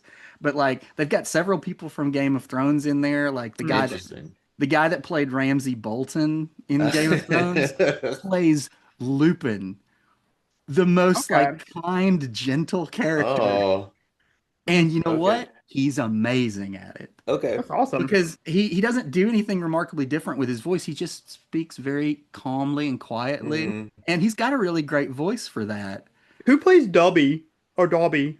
Not an actor I recognize. Okay. What about Sirius Black? 'Cause he's one of my Sirius favorites. Black is not somebody I'm familiar with either, Okay. but he plays him really interestingly. Like, because Sirius Black, his big thing is he turns into a dog, and the Mm. guy Hmm. that plays him sort of delivers his lines like he's barking. Oh wow. Interesting. I'm gonna It's a do that very now. interesting Huh. choice. Now, we're only up to Goblet of Fire, and which I just started listening to. It just came out today, so I just started it. But they've got James McAvoy is playing Mad Eye Moody, and Ooh, that's a good he one. hasn't been introduced yet, so I haven't heard him do his take on Moody yet. I do Mhm. know in the next one when they introduce Umbridge, it's going to be Keira Knightley, Oh Oh. my which gosh. I'm like, okay, I don't know that I'm ready for sexy Umbridge, Yeah. An but upward that you want to have sex with. I'm sure that she'll do a great job. The highlight though has been in the Chamber of Secrets. They get Kit Harington to play Gilderoy Lockhart. Yeah. And so I can see it's like, that. I can you see that. think Yeah. Kit Harington, you think Jon Snow, and he's all like Hmm. sad and broody all the time. Hmm. And he doesn't even sound the same as Gilderoy Lockhart. Like he does a different type of British accent. Mm. Hmm. And it's just like, ha ha ha ha, Harry, Harry. And every line he says, he laughs at the beginning and the end of the line That's awesome. and just plays the biggest jackass. And he's great. He is so funny in it. So, and I know that he's wanting to be in the TV series as well. Like Mm. he's been campaigning Hmm. hard, which I could see him doing one of two characters. I could see him doing Lockhart again, in Mm. which case he would only be in season two. But I could also see him playing Sirius Black. Yeah. Yeah. He Oh, would he'd be be a good really Sirius Black. good as Sirius Black. Do we That's know? yeah. Do we know who's voicing Lord Voldemort yet? In the We don't know in the show. They're keeping that real tightly under wraps. Of Okay. course, everybody's like, it's gonna be silly Killian Murphy, and I'm like, I don't think so. Killian Murphy would kill that He'd be shit. great. In the books that are coming out right now, it's Matthew McFadden. Never heard Hmm. of him. From You'd probably know him if you Succession. saw him. Yeah, that's the main Yeah. thing I know him from is Succession, but he's been in lots of stuff. Yeah. Yeah. Master Um, McFadden. yeah. I'm gonna look him up. And, but he's really good as Voldemort. Of course, Voldemort doesn't really show up a lot until I guess the fourth one. Yeah, so the one I'm on is where you get the Mm, most Voldemort. But nice. he plays it not too differently from the way Ray Fiennes did it, just very Yeah. whispery, high Yeah, pitch. yeah, yeah. But that's the Yeah, way okay. Voldemort is described in the book. So Yeah. I've been on the fence about listening to him. Because I saw when the first one came out, and I listened to the sample of it, and I was like, that's pretty good. yeah, But I was just like, I don't know. Like I just finished them like this Mm. past year again, and I was just like, yeah. do I want to jump right back into it? And I was just like, I can maybe I'll honestly, give it a go.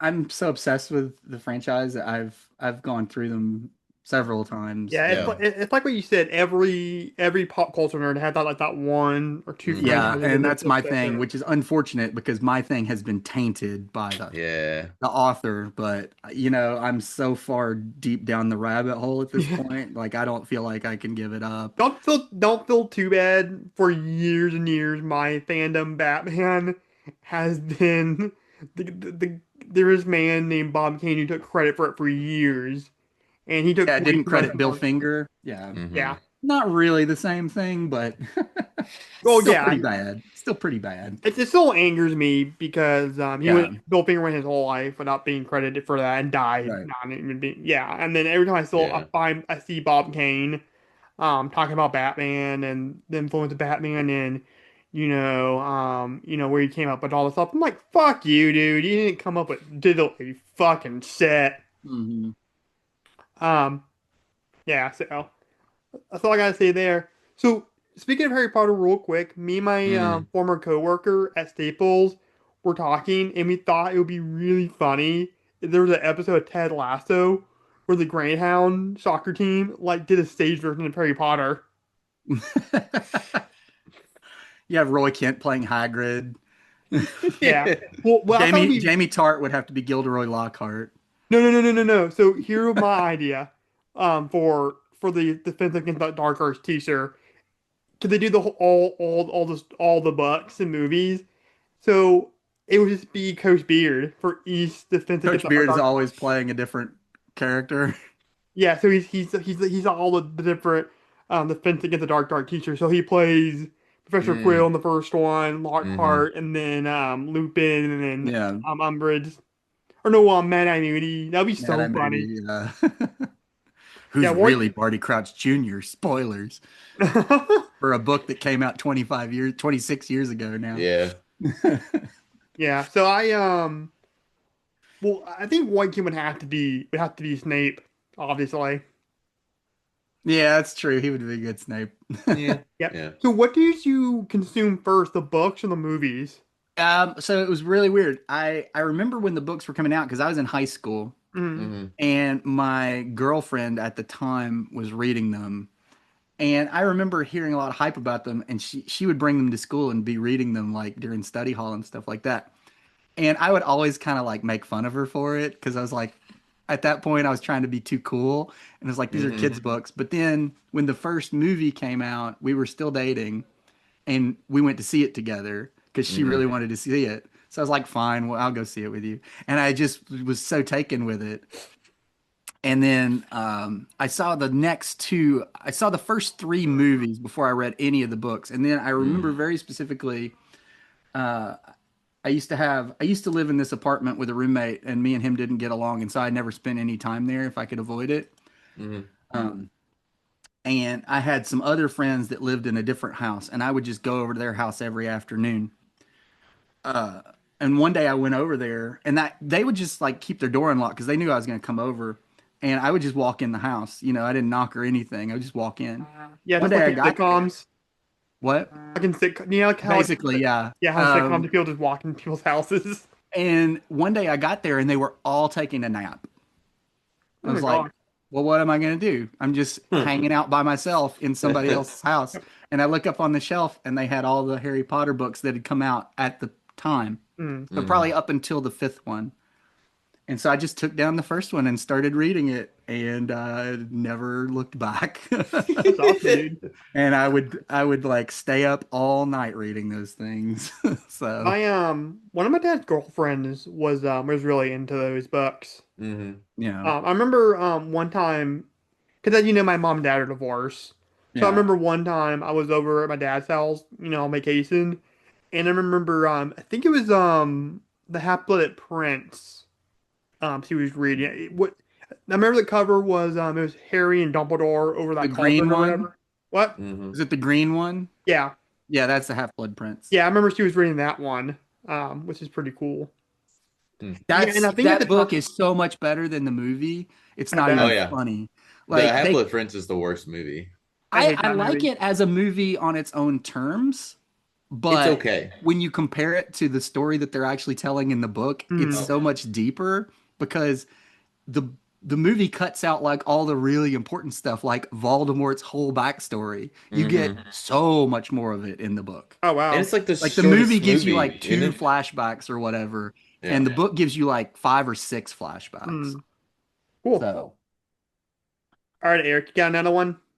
Not really. I've been busy this past month, so like it's been I haven't really had a chance to catch up on too much stuff. I did see Wake Up Dead Man, which I really enjoyed. Oh yeah, that that's was so really Um, good. good. I Yeah, thought I it was the think best one. yeah, I I That's my think mean, favorite of the three so yeah, far. Yeah, yeah, I texted you guys and I basically said that Nice Out had the most memorable cast. sure. that's Um probably true. Yeah. Yeah. yeah, Glass Onion had the most shocking twist in my opinion, because I did not see that coming at all. And then Yeah. Wake Up Dead Man was the most emotional one. That's Yeah, I'd agree absolutely with that. true. Yeah. And Yeah. honestly, I think what the guy's name that was in that the younger preacher guy. Okay. I think it's Josh O'Connor, but I always Yeah. get him mixed up with Jack O'Connell. Yes. Josh O'Connor. Yeah. So he's my Josh O'Connor, though. Yeah. yeah. So O'Connor was my second favorite performance of last year, next to Jacob Elordi from Frankenstein. Mm. Yeah. He's Yeah, I really just good in it. He's really good. I would have loved to have seen him get a nomination, but it was not Yeah. to be. This A one crowded went field this completely. year. Yeah, it was crowded field. This is the best one in my opinion. It's the most believable one mm, of all of these. It's like as far as suspending your disbelief. I don't yeah, know. It's really and good. Daniel I Craig kept just it as kept me funny. guessing. It was good. Yeah, he's great. It's great him getting flummoxed and like not having the answers. It was really Yeah. nice little Well, turn. except that like I think the implication of that movie is that he does solve the case, but he does not believe it's his place to tell everyone what happened. Really, Oh no, exactly. Yeah. But Yeah, he also I'm but gonna have to go him back and watch it then. there's a section in the movie where he doesn't know like that's what true. happens next. Yeah. That's what I'm talking to. Also there's a Mm. lot nice play with light in the movie. They do a lot. They Oh, do a lot of light changes that are really What where really the impressive. the well the sun's whole coming through the window like over Yeah. his head and everything. It's Hmm. very beautiful. And well then mid how scene it'll transcend into like Hmm. yeah overcast. I don't know. It's really cool. well the whole thing is so perplexing anyways. Like, Yeah. I can't blame the guy, and it makes him human. And I like how like you Sure. got this character, this recurring character, with Detective Ben Blanc, um, who you kind of get a little bit insight of him with every movie. Yeah. Just enough Yeah. where he Hmm. doesn't take over the movie because he's never the protagonist. Hmm. Mm. It's always the person that they're suspecting that turns out to be the main character of the movie. Um, Yeah, and I and like how in every movie that everybody in this group is a piece of shit except for one person. Like Yeah. in the arms is the good person in the first one. I can't remember the actress's name that was like that had the twin sister in the second one. I can And never think of her name. yeah, she was great. She was great. Yeah, I can picture her face, but I cannot ever think of her Hmm. name. Yeah, and then Josh She's a O'Connor. singer too, though, I think. Yeah, she is. Yeah. Um, Yeah. Oh, yeah, and then oh my God, Josh Brolin just does it Josh again. Brolin, the most infuriating character. love him. Just the worst in Yeah, this. well, I like how like up top in the movie he's talking to like this young priest guy about masturbating, and then like Yeah, this guy is so like fire and brimstone preaching. Hmm. I'm like, right. I'm pretty sure in your holy book, self pleasure is a sin. And then you're talking about all this, God's gonna rain down on this wrath on you people, like, and Mhm. it just goes into like the hypocrisy of Yeah. Christianity, which I really like, and I love That's how, why. Go ahead. and I love how Ben Blanc is an atheist, or maybe not Hmm. Gnostic. Yeah, well, he's definitely an atheist. Like Um, but I think that's what's so interesting is that he sees like Father Judd's very genuine faith, and even though Yes. he Hmm. doesn't agree with it, he's moved by it in a certain way. Like there's that scene where Yeah, I like that a they're lot. trying to talk through the case, He gets that and phone he call. gets that phone call, and it's information about the case. Mm, But then the woman starts to break down on the other end of the phone, and she's like, starts telling, Father Judd like all this stuff that's going on with like her mom being sick and everything, Hmm. and all of that. And Father Judd just goes in the other room, and the implication is that he's in there for a while, hmm because Long like while. it's It's like, daylight yeah. when he starts the phone call, and then it's like dark outside when he finally finishes. Hmm. And oh, it's just a really powerful scene of him just being a good priest and like hmm doing what he's really supposed to be doing, as opposed to what Josh Brolin's character is being just an awful like cult Hmm. leader type egomaniac. It was a good So year for Josh Brolin this year. I mean, he had yeah, this, he had Weapons. I guess he was also in Running Man, which was hmm not not necessarily his fault that it was bad. Yeah, I mm, love I He's love Josh fine. Brolin. Yeah. Yeah, I love his voice, man. He has a really like deep voice. He's like Mm. yeah. Josh Brolin, no country for old man. I can't think of anything where he's bad. Yeah. So Well, we're gonna be reviewing a Josh Brolin movie in a couple of weeks with Mimic. oh, I Mm. forgot that he's in that. It's been a long Forgot time he's since in I've there too. watched it. Yeah. Yeah. I Yeah, so probably I watched it really like since. that character. Dude, my favorite part, one of my favorite parts in this movie is when Benoit Blanc and Mila Kunis' character is investigating something, Hmm. and then she goes, "This is like some Scooby-Doo type shit," and then he goes, "Scooba-Dooba-Doo." That was so fun. I just love that character so much. I He am was great. so glad that Daniel Craig had found a franchise character that's completely the opposite of James Bond. Like Yeah. Hmm. ultimate, like he goes from like this ultimate masculine figure to like this Yeah. real like southern flamboyant Yeah. um detective character. It's And so it's something that Hmm. he could believably do forever. Like yeah. Yeah. he's not gonna age out of the role. Like because he's not having to do like action scenes or anything. He just has to come in and be the smartest guy in the room. So Yeah, this is awesome.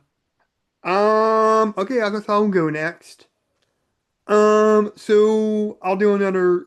Did I? No, I did a heavier one last time, so I'll do a lighter one this time. Um, right before we recorded, I watched the doc or the mockumentary movie, A Mighty Wind.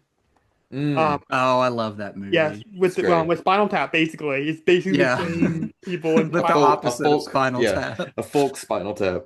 Yeah. Yeah, which is pretty awesome. Um, just by watching it the first time, I don't have a whole lot to say about it. Some funny parts. Love seeing the late great Catherine O'Hare in this Hmm. movie hmm as In kind of one like of her best roles, I think. yeah, and she basically plays. So basically, this movie's like a mockumentary, kind of like Spinal Tap, but it's like this folk artist, and she plays like a one part of a duet called Mrs. Mickey, and they're kind of like Bob Dylan, Joan Baez Yeah. kind of thing. Really thought this movie was funny in a lot of the areas, but because it focuses on many different characters, I Hmm. couldn't get into it as much as Spinal Tap. We were just Mm. like the three central characters. Yeah, Have I you mean seen it's a any? different vibe. Yeah. Mhm. Have you seen any other Christopher Guest movies like Best in Show No, or I haven't seen Waiting any for of those. Guffman? I haven't seen You Waiting any. should for watch Guffman is so funny. Waiting for Guffman's really good. I also love Best in Show. Best in Show is really good too. They're all pretty good, but Yeah. uh, Yeah. Waiting for Fun Guffman's really good as well. fun fact. Jamie Lee Curtis actually, who's married to Christopher Guest, saw his character from Final Tap Nigel, Hmm. Tufnell on a magazine cover, and she was with one of her girlfriends at the time, and she basically told her, "Yeah, I'm gonna marry that guy one day," and she did. that's funny. Yep, you're married to Nigel, the lead guitar player from Spinal Tap. Did you One of see the the best bands of sequel all to time. Spinal Tap? No, I I I haven't mean, seen it. watched it. I saw it. It's It's weird. I fine. watched it like a day or two before Rob Reiner died. Like Yeah, Mhm. same. I watched it and then he was dead. Like Yep. I didn't watch it after he died. I Hmm. Mhm. wasn't trying to pay tribute. It just Yeah, coincided with his just death. happened. Yeah, I Yeah, think I love. it just got released on like HBO or something, and then was Yeah, just and like, I as soon as it popped up, I watched it just because I yeah, was curious, and it's fine. It's got some Yeah, stuff that's really funny in yeah, it, I but love Spinal yeah, Tap. That the there's a original. couple of really funny bits. Yeah, Yeah, but it's one of my favorite comedies of all time. And I also just like that movie more because I'm more of a rock guy. So I yeah, got a it's little more sure. definitely more your humor. speed. Yeah, the thing about it is like Michael McKean, he didn't he write all those songs for both movies? I think. I think they wrote them together for Spinal Yeah. Tap, but I know that he and Annette O'Toole wrote some of the songs. Well, okay, so I'm pretty sure that like the guys that were actually play the Folksmen and Spinal Tap wrote the songs for together Mm, for A Hmm. Mighty Wind. So that'd be Christopher Guest, Michael McKean, and Harry Shearer. And then I know that Michael McKean, because he's married to Annette O'Toole, if you know who that Hmm. is. She was the mom on Smallville. She was Ma Kent. And she was in what, Superman It 3 or she whatever, yeah. was in she playing was in Lana it Lang. the TV version of it. She was like Yeah, she was Bev Beverly. Yeah. in the TV version of it. But anyway, I know they wrote that Kiss at the End of the Rainbow song together, Mhm. Hmm. which is just a really beautiful, like, good song. Sweet. Yeah, and Yeah. so, but then I like how when Eugene Levy and O'Hare is playing that song, it cuts to Michael McKean listen to it in the green room, and he's like, "Oh, I like this one. It's a pretty It's really one." pretty, yeah.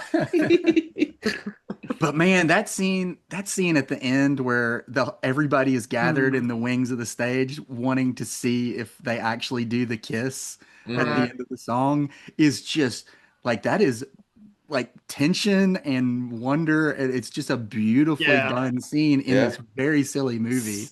Yeah. Best in Show works kind of similarly too, where it like almost tricks you into like who is gonna win the mm, dog show at the end. You know what I Yeah, mean? Like they work well as like they have a nice like built-in tension to them, which is and something you can't say for like silly that's little the whole thing comedies. about those movies is they always pair up Eugene Levy and Catherine O'Hara mm. Hmm. as a duo, and then of Yeah, course and they then they do were a in whole Schitt's TV Creek series. together. Yeah, but Hmm. Yeah, they're always a duo in those Christopher but Guest. Eric is always sending me gifts from that show, and I don't get I them. love Schitt's Creek. I never see. I You should need to watch. I watch it. see. I haven't watched the show, but I've seen all those movies, and Yeah. They were a wonderful team. Mm. Oh Is man, Eugene? that bummed me out when she died. Yeah. Yeah, I really loved her. is Eugene Levy Canadian at all? Oh yeah. They're all Okay. Canadians. Yeah. Okay. But yeah, honest two more things about Spinal Tap I want to mention is when I Hmm. first watched that movie, I didn't know who Christopher Guest was. And I didn't know who Michael McKean and the guy that plays the bass player, Harry what's his face? Yeah, Shears. Yeah. No. I didn't know who Shearer. they were, so I thought they were Shearer. Yeah. legitimately British. Oh And I really? saw the Mm. actual like Christopher Guest is British. oh, Yeah. it's He is not only British, he is actually a British lord. holy Like shit. he is Good for from you, like Kimberly. he is from actual nobility. Like Hmm. he I didn't doesn't think he was. I'm gonna look that up. no, he really is. He's an actual lord in Britain. And he actually had a seat in the House of Lords, which is one of their houses of parliament over there. He gave up his seat at some point and doesn't actually sit there anymore, but he is actual British nobility. Okay. Okay, I'll just go Michael McKean and they got Harry Sneers.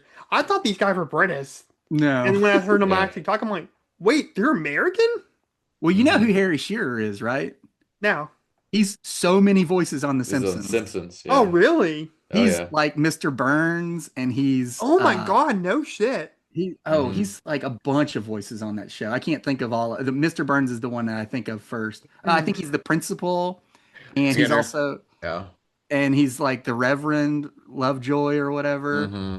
Yeah, well, He's the all principal and the Reverend kind of sound the same, so Yeah, but he plays like of course that cast they all play lots of characters and but Hmm. he's one of the core cast that has always been on that show. Yeah, what's funny was there's a documentary called I Know That Voice about voice actors, and there's a Hmm. segment when they kind of talk about like a lot of the voices that they do are just bad imitations of celebrities. Yeah, It is that's it, a lot way a lot of voice actors approach it. Maurice LaMarche is the one I think of because he does lots of impressions, but he's yeah, he always done does characters that are like Orson Welles. Like he Yeah. loves doing Orson. My So name is Boston the Wild. Time to take over the world.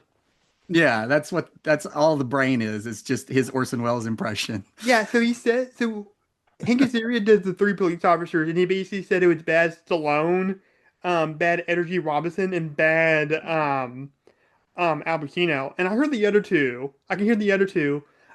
I didn't get Pacino because I'm so used to like his gravelly voice.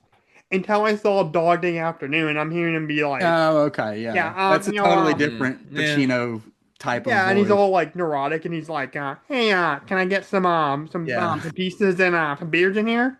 Yeah. I'm like, oh yeah, now I get where his area is getting that from. Hmm. And one more thing about Spinal Tap, and then we'll move on. Is these songs in both movies, even though they're goofy as hell, they're great songs in their respective genres.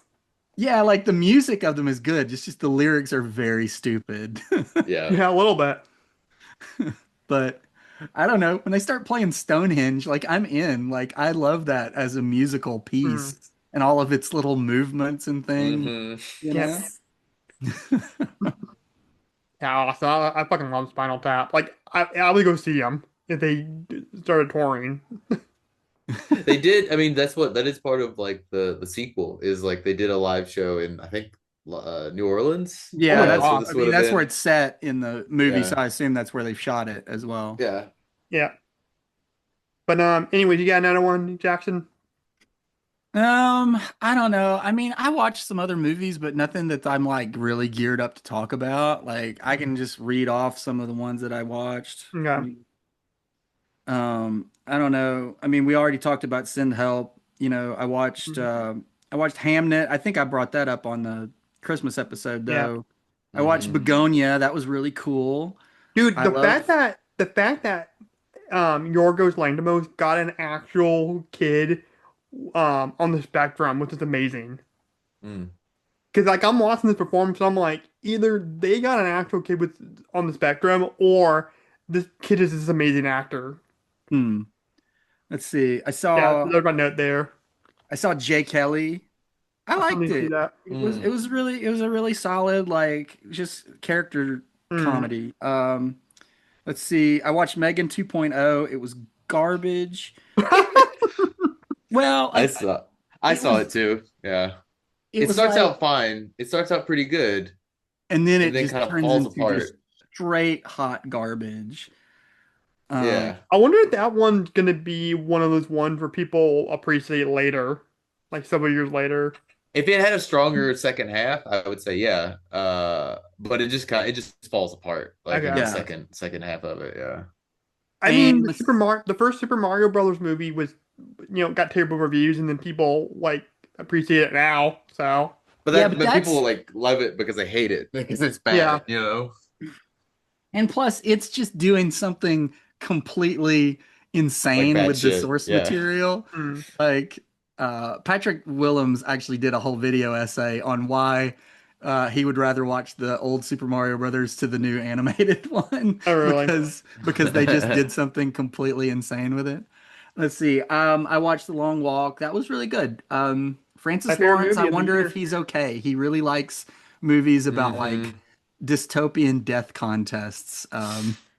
'Cause that's kind of where we're headed right now. He's made five Hunger Games movies and this movie. Uh, Hmm. I watched Life of Chuck, Mm, which I really liked. Like I liked it a lot, especially the middle section. I liked the first section too. Third section was uh, mostly good until the very final scene, which I felt was kind of a whiff. But that's just kind of what you get with mm. Stephen King because he doesn't know how to end a story. Um, but I really love the middle section and like that whole dance sequence and everything. I thought it was just beautiful to watch. Tom Hiddleston, really good dancer. Who knew? Yeah, Let's see what else. Movie wise, that's about it, I guess. I watch a lot of YouTube stuff. I will say I'll mention this, and this will be the last thing I talk about. I found this really wild YouTube channel. It's this guy that goes by the name Pugsr, Pugsr, and he like used to be like a big like gaming, not big, but his main thing was like a gaming YouTuber, and like a Twitch streamer and stuff like that. And I guess he still does that some. It's a lot of horror games. But the past year or two, he's really been focused on doing like lengthy book reviews. Like they'll be like an Mm, hour and a half long. But mm, he reviews specifically like, have you ever heard of a genre called splatterpunk? No. mm. It's a subgenre of horror, but it is focused on the most extreme content. Oh my God. Like, but it's a literary genre. There's lots of books out there in this sort of subgenre. And so he'll go and do like these hour and a half breakdowns of a book. And his books I'm never gonna read, Yeah. but I'll sit there and listen to him talk about it for an hour because he'll like do an entire summary of the book, like scene by scene, and tell you everything that happens, and then Mm. give a sort of brief, like theme analysis right at the end. But it's like if I want to like know what's out there without actually having to read any of these Yeah. books, It's this the the guy's a abridged good version. resource. Yeah. The only thing that I would knock against him is he doesn't have any sort of visual Mm. aspect to his thing. So he'll just be Yeah. like, it'll just be audio, and then he'll just put footage of him playing a video game on as the video for the thing. And sometimes he'll put things on screen like a passage or an Sure. illustration or something like that if he needs to. But mostly it's just footage of him playing video games while he describes the plot of these very, very transgressive, extreme, really messed up books. God. So I don't know. I've been enjoying it. All right, you got anything else, Eric?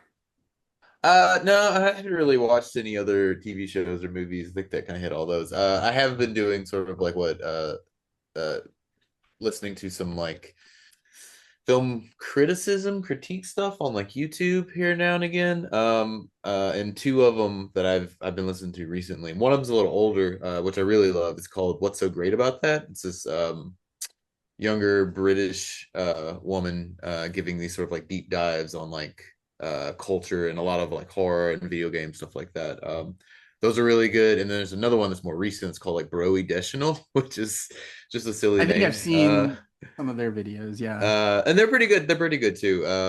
They're more sort of like film criticism, film like theme dives on stuff, and like comparing multiple movies together. Um, and they're good. I enjoy them. It's great because they're easy. Like the what's so great about this is like easy like 10-20 minute chunks, but then like the other ones are a little longer, so they're nice for like a little car ride or something if you want to listen. But that's it. That's all I've been consuming. Interesting. All right, so I'll just go down the rest of my list. Oh my Um, God. How many more do you have? I don't got. I got maybe like five or six more. I'll just go real quick. Okay. So I finally watched the movie from the 70s called A Network.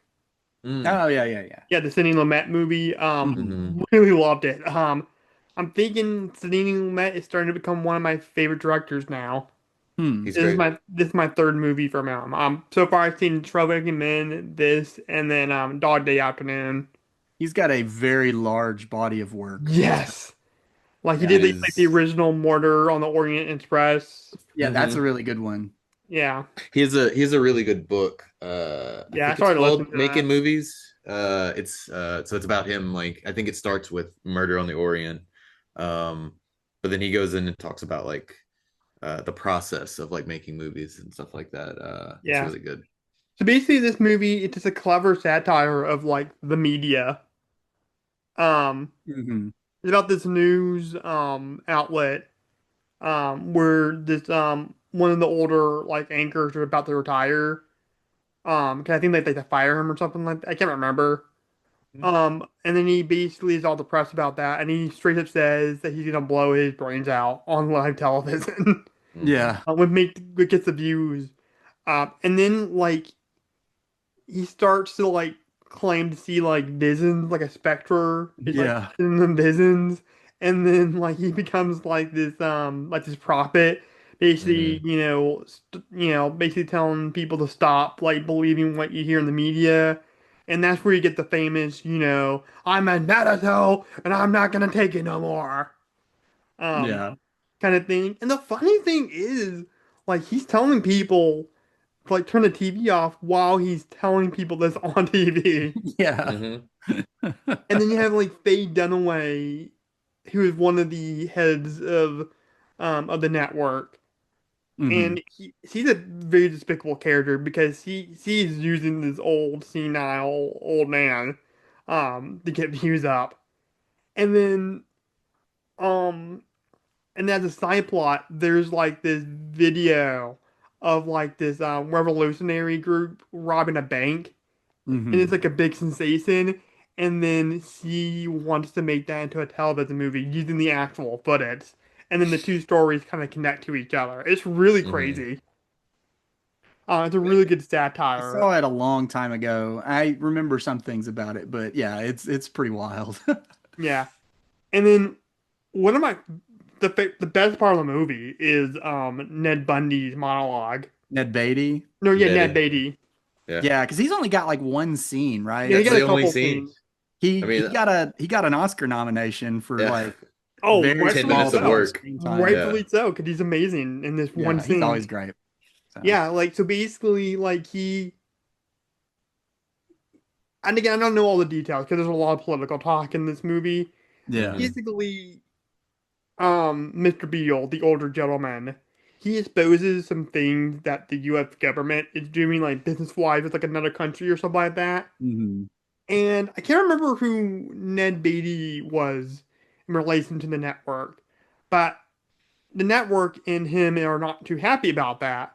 Uh-huh. And he basically sits Mr. Bill down and basically explains to them, like, you're a senile old man who believes in countries and people. The world doesn't run like that anymore. Like, it's all about money. Hmm. And then he goes, but Corporations. no, and Yeah. he's yelling this, like, it's like, kind of like how Mr. Beale is real tense with what he's saying and his messaging. It's the same thing with Ned Betty's character. Like he's Hmm. Hmm. basically telling um you have messed with the laws of nature, and I will not have it, Mr. Beale. And you will atone. Am I getting through to you? I don't know. I fucking love that monologue. It is so good. And I've watched that monologue so many times on YouTube. It is Yeah. Mm. so amazing. Um, yeah, so definitely check out Network. It's a great movie, and it's sadly very relevant today. Oh yeah. It's Yeah. pretty timeless. Yeah. Well, the crazy. A lot of it's weird. It's crazy thing is a lot of Sidney Lumet movies are in some ways. Like 12 Angry Men Mm, is still pretty relevant. Same with Dog Day. mm. Yeah. Same with Network. Well, and also the thing is, I'm a big Rocky fan, so I finally got to see the performance that beat Sylvester Stallone at the Oscars. Yeah. Peter Fink or whatever his name is, who plays Mr. Peter Beale. Finch. Yeah. Yeah, Finch. And I must have I love the Rocky Balboa character. I don't mind that he beat out Sly No, it's Stallone. fine. Yeah, he's great. He's amazing in this movie. Um, Another movie I watched was Butch Cassidy and the Sundance Kid, Hmm. Hmm.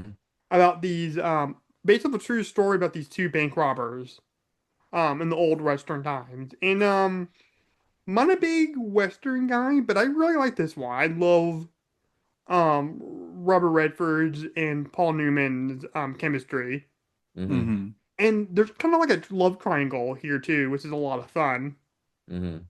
Like there's this part where in the middle of the movie where Robert Redford um, you know,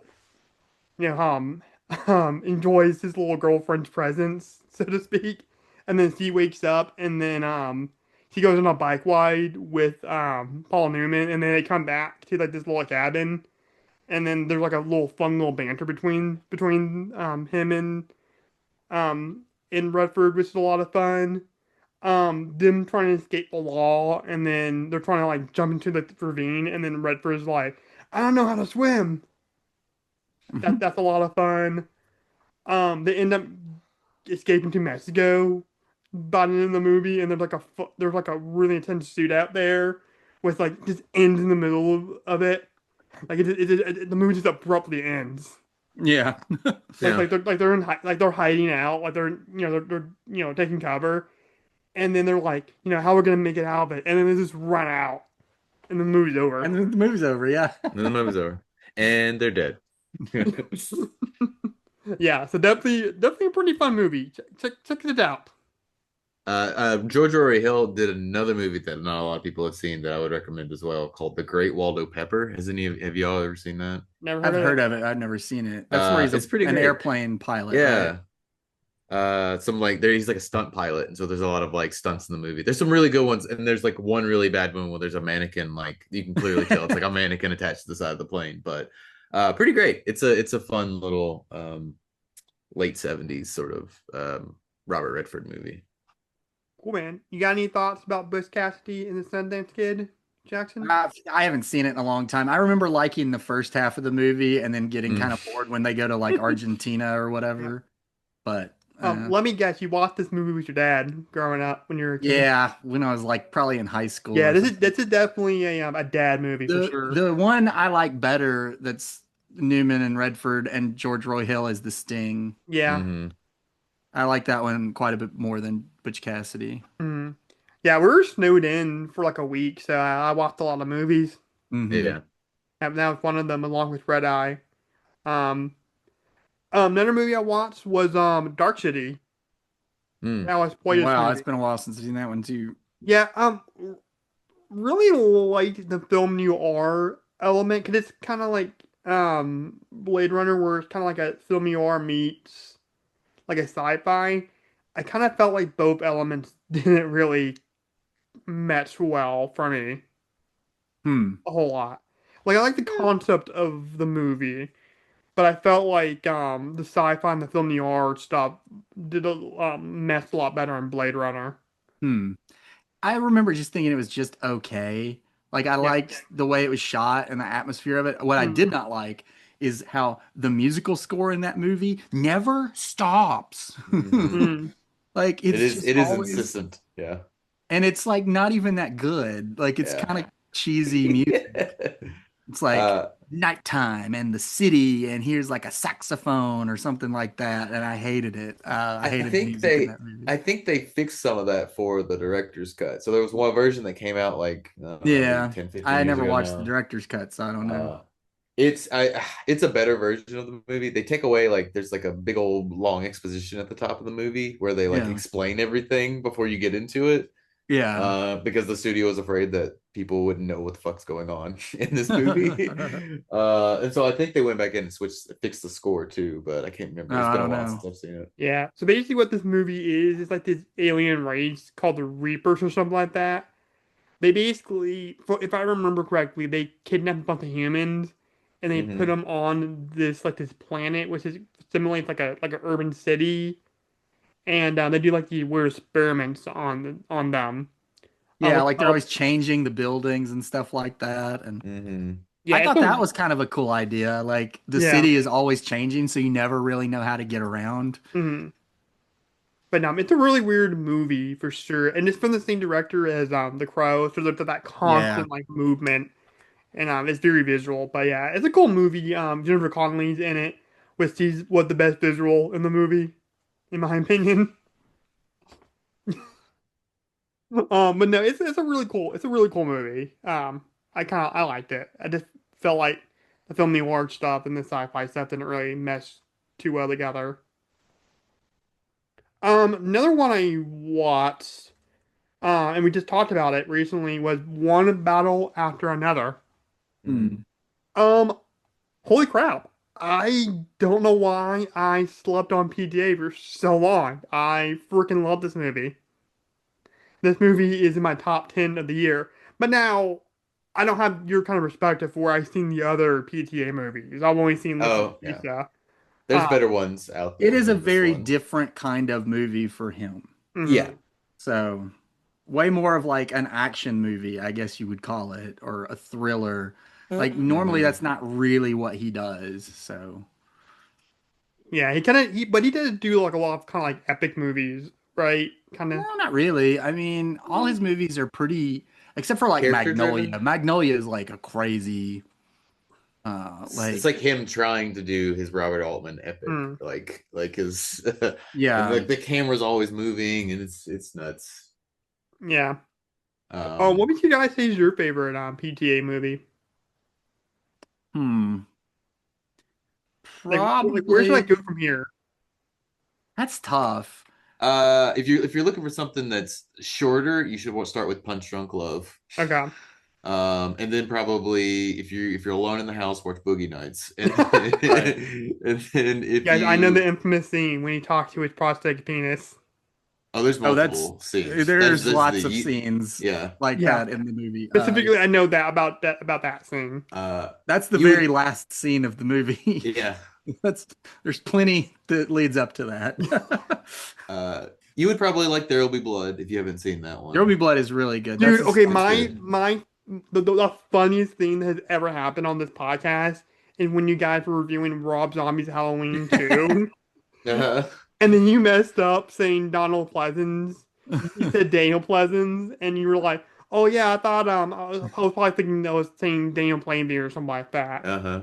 And then you started doing I'm an oil man. Yeah. Yeah. you said you started Well, doing it's a that really fun character. voice to do. Yeah. Yeah. Hmm. Yes, I'm an oil man. Yeah, so you started doing Believe me that when I voice tell you. like Yeah. or you started doing I Dr. was doing like Dr. Loomis dialogue as Daniel Plainview, but Hmm. He's like, that's a really good movie all on its own. You know which one I think that people sleep on that I just really loved is Phantom Thread. oh, Interesting. Dale I Day need to Lewis. rewatch. I need to rewatch Phantom Thread. Phantom Thread is Um, just like, I don't know. I just really enjoy that movie. I'm not sure it's my favorite. The Master might actually be my favorite Mm. I love The Master. I because The think Master's my Master is favorite. wild. Yeah. But no, yeah, I mean, if I love one battle after another this month, like I'm probably in for something, some real special movies. I mean, Thing. everything he does is at least interesting Mhm. on some Yeah. like Even the failures, Inherent even something Vice. like Licorice Pizza, which I Yeah. didn't love, but it was still worth watching. Yeah. I enjoyed certain aspects of it. So, Yeah, no, I really enjoyed this movie a lot, and it didn't feel like a 2.5 hour long movie. oh, I it Hmm. felt so long to me. Really? Okay. I was just like, I don't care about this weird cabal of like Christmas people or Christmas whatever. Adventurers. The Christmas Yeah. Adventurers Club. Oh, I forgot about that. That's what they're called. Ah, That was so silly. Benicio del Toro's little group, right, or something? No, No, no, Oh no. it's That no, was the the that was white group that that. Sean supremacist Penn in the was trying to movie. Yeah. join. Yes, yeah, oh yeah, that's right, that's right. Yeah, Licking his but they're all a comb, bunch of combing like his hair. racist, like, white supremacist people. Hmm. And Yeah, he, yeah. you know what this movie reminded me of? It kind of like the world of the movie reminded me of. It reminded Hmm. me of John Wick, where just everybody just seems like they're part of like this assassination like group. They're either like I guess an as assassin or yeah. like a like crime lord or something like that. And they're like, there's no, I mean, there's normal people in this movie, but a Yeah. lot of people are like just like either like a revolutionary or like the biggest piece of shit, like Yeah. government, Hmm. like secret cabal, like military person. That's Yeah. the I thing get. that sort of connects because all of PTA's movies are very different, like genre wise and Mm, everything. The Hmm. one thing that kind of connects them is they all take you into this very odd world that sort of is self-contained. Like, Yeah. so Boogie Nights is all about like porn actors and stuff. And then Magnolia is just about this one day in the San Fernando Valley and Of all all of these these like characters that interconnected people. intersect, but it's all about like fate and stuff like mm, that. Forgiveness and all that. Yeah. Yeah, and then, There Will Be Blood is about like an oil man and his weird conflict with this like church preacher, and Hmm.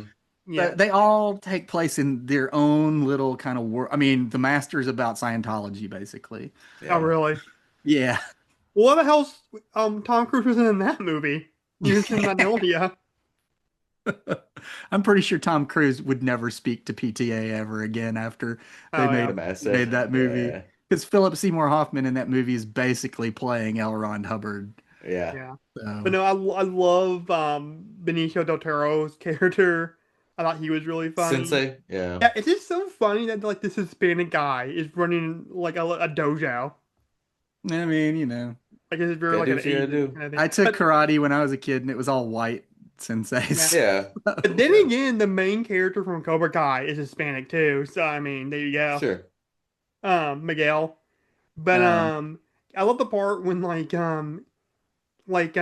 Leo's drinking in his car, and then Benicio is like, "Oh, you need to keep it low," and then they get caught, and then they pull him over, and then they ask Del Toro, why do you think you're being pulled over? And then Benicio del Toro, in his very thick accent, goes, I just had a few small beers. I thought that was so funny. Like obviously I can't do his accent justice or his voice justice, but the way he says it, he's like, yeah. I just had a few Mm. small beers. Just a few small beers. Yeah. Yeah, I thought that No, was funny. Sensei was my favorite part of the movie. Yeah, he's Also, funny. also Leo falling off that roof made me laugh really hard. Yeah.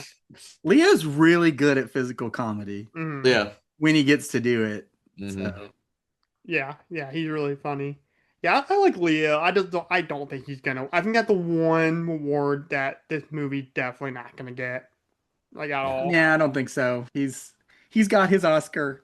I Yeah. think I Yeah, think they're probably not going to award him another one for a while. like I said, I think lead acting is gonna be between Salome and Jordan. If you ask me, I want him to be Jordan. I feel like he's gonna be Salome. 'Cause that's our golden Probably. boy. I mean, that's probably the only thing Marty Supreme's gonna win for. Yeah, and but like I said, So that's their golden boy, pretty much. maybe. I know a lot of people who don't like him, or just Yeah, mostly I internet like him a people. lot, man. I really do like him as I don't know. Salome. Michael B. Jordan has been like on this constant upswing for years Mhm. Yeah. now. So Yeah, I we'll don't see. know. Should have been nominated for Black Panther, but Should have won for Black was Panther. yeah. Yeah, who won that year for supporting? I don't remember. Jeez, That I don't was even know. 2018. Hmm. Yes, That would that have been was. Mahershala Ali for Green Book. Green Book. That's not bad. It's not good, No. Well, here's the thing. especially since he had just won for Moonlight, Like, yeah. Yeah, that's a That's a better far performance, superior I which think. performance. is a But way better movie. Yeah. yeah, I remember enjoying Green Book when I saw it, I but the never even movie, Ugh. watched it. yeah, and I I seen never it even a couple watched more it. times after the fact, but the You watched it movie, multiple times? I said it a couple more times. But the movie that really stuck with me, and I think really deserved to win, was Black Klansman. That movie, See, that was the one I wanted to win all year long. Hmm. Or like, yeah, because I remember when it came out in what, like in July or something, like or Hmm. August, and Yeah, I it was was like like, late this summer. this needs to be Best Picture. This absolutely needs to win, and it Yeah. didn't. yeah, I really do love that movie. I only seen it once. Yeah. Um, yeah, at least it won screenplay, so that's something. Hmm. Hmm. But yeah, but that's the thing. Like, I know Spike Lee's a very controversial figure. I'm not going to get into all that. He's right about the Academy. He There, is. it is a popularity contest, if anything.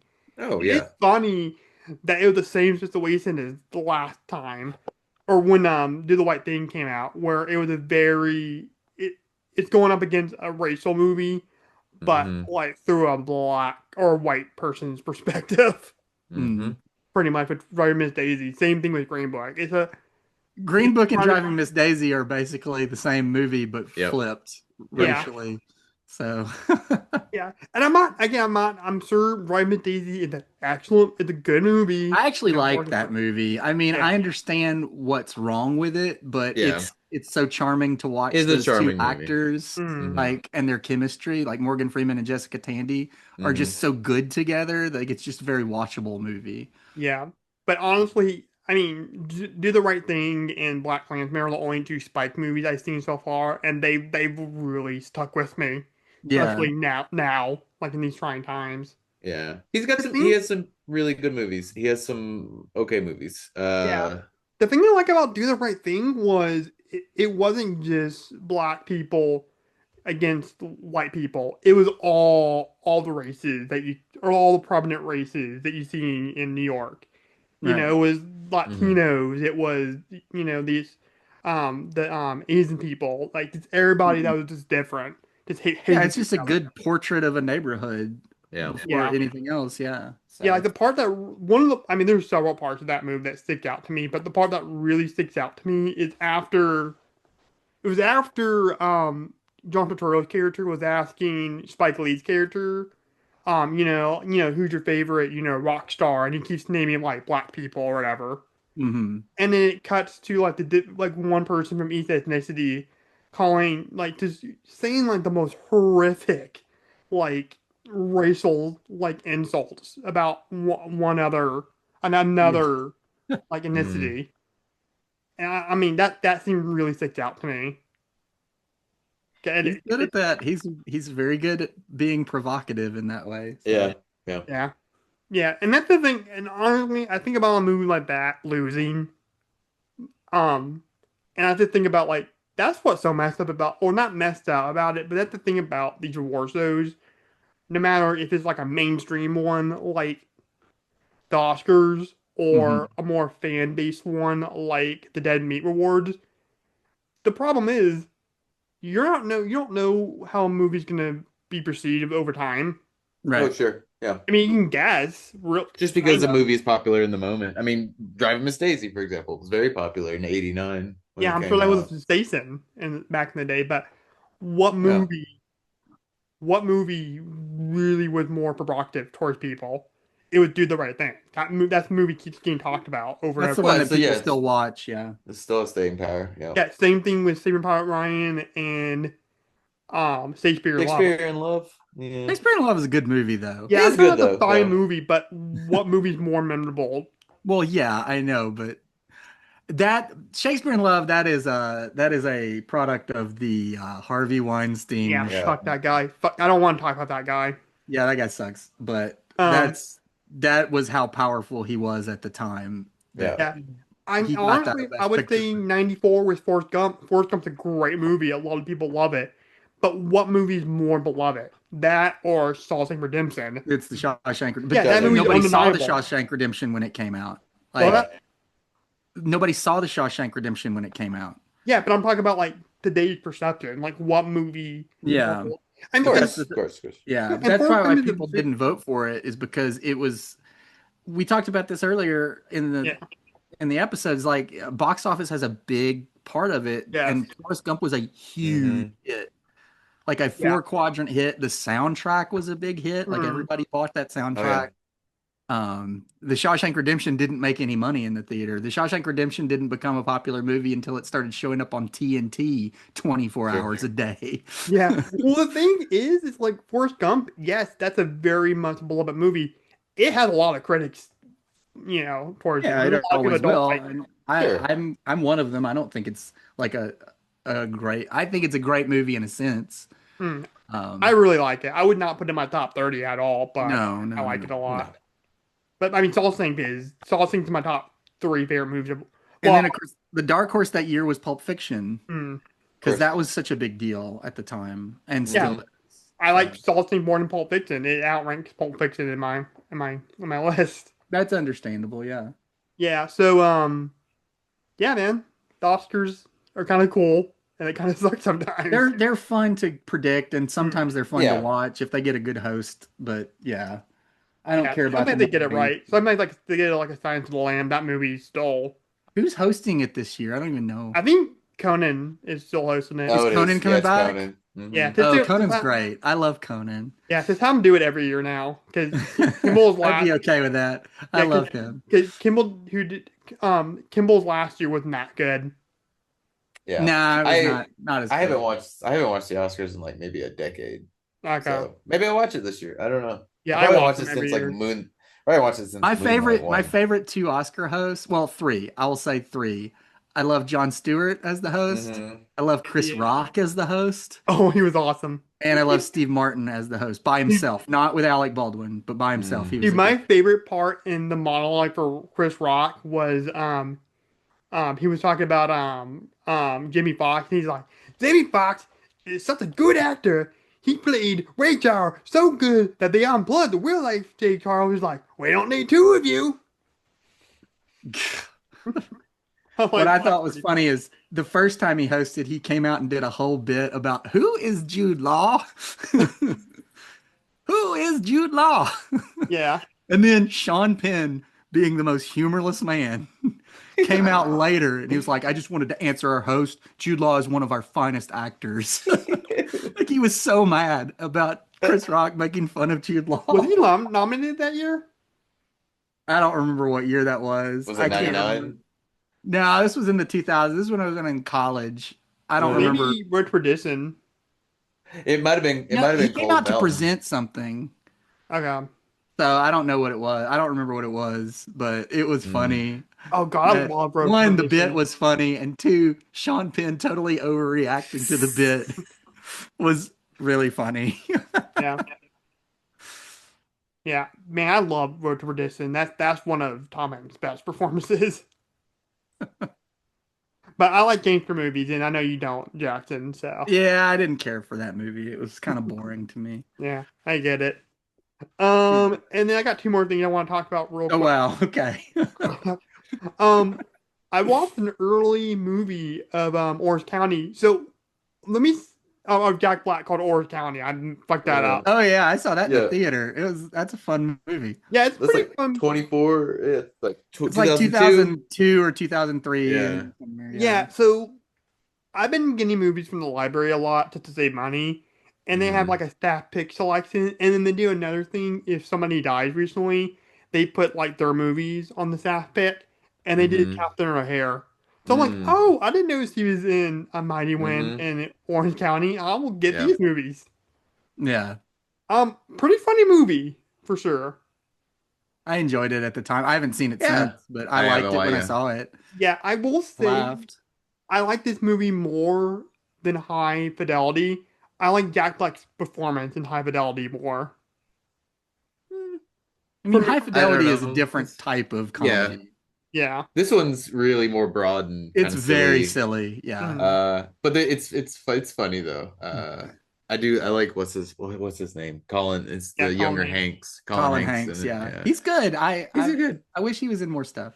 Yeah. He was in Nobody 2 recently as like the secondary heavy and Oh my God, that's awesome. it I didn't really thought work. I thought he should have been adult Bill in It Chapter 2 Would have instead of been James good. McAvoy. I think Colin Hanks That would have made sense. would have Yeah. because Bill is not like hunky in the book. Mm. Bill is like kind of a nerdy guy when he grows Right. up. And Colin Hanks would have fit it. And I think would Hmm. have looked more like the kid that played young Bill. But oh well, they don't listen to me in Right. Hollywood, apparently. Yeah. I So what this tweeted about it at the time, but they didn't yeah. listen. I So had a what whole this different cast list yeah. for the losers. So what this movie is about this kid played by Colin Hanks who grows up in Orange County, California, and he's basically like a surfer bro kind of character, and his brother played by Jack Black is a total drug addict, and then Hmm. um his mom played by Catherine O'Hare goes to the tanning salon like twice a day, Yeah. basically, and one night they chase like this huge wave and their friend dies. And in Yeah. the Hmm. morning he finds this book by this guy named last name Skinner. I can't remember the dude. Oh, Marcus Skinner. Just on the Hmm. Hmm. beach, just randomly on the beach, and he reads it and he loves it and he wants to be an author. Yeah. And his whole life mission now is to get into Stanford so he can study under Marcus Skinner. Yeah. And Hmm. some of his papers get mixed up. With them one some of his papers get mixed up a little bit. And so the whole movie is him with his brother trying to get into or him trying to get into Stanford. He's trying to get away from Orange County. It's like his test scores, right? Like he Yeah, does really good on something. the test, but then the Hmm. guidance counselor is a It's like, complete moron and Mm. yeah. accidentally sends the wrong test scores to Yeah, and then Stanford. you got like Harold Ramis as like the dean of Stanford, which is Hmm. really funny. Yeah, That's there's a who I lot was of trying to like think of. little I was like, I cameos. knew it was Yeah. somebody that played like the dean or whatever. Yeah, it's Harold Yeah, well, Ramis. the beginning part of the scene, like he's very strict and stern. Like he's like, "Okay, you got 5 minutes. Cause I need to pack. Cause I got a 7 o'clock flight."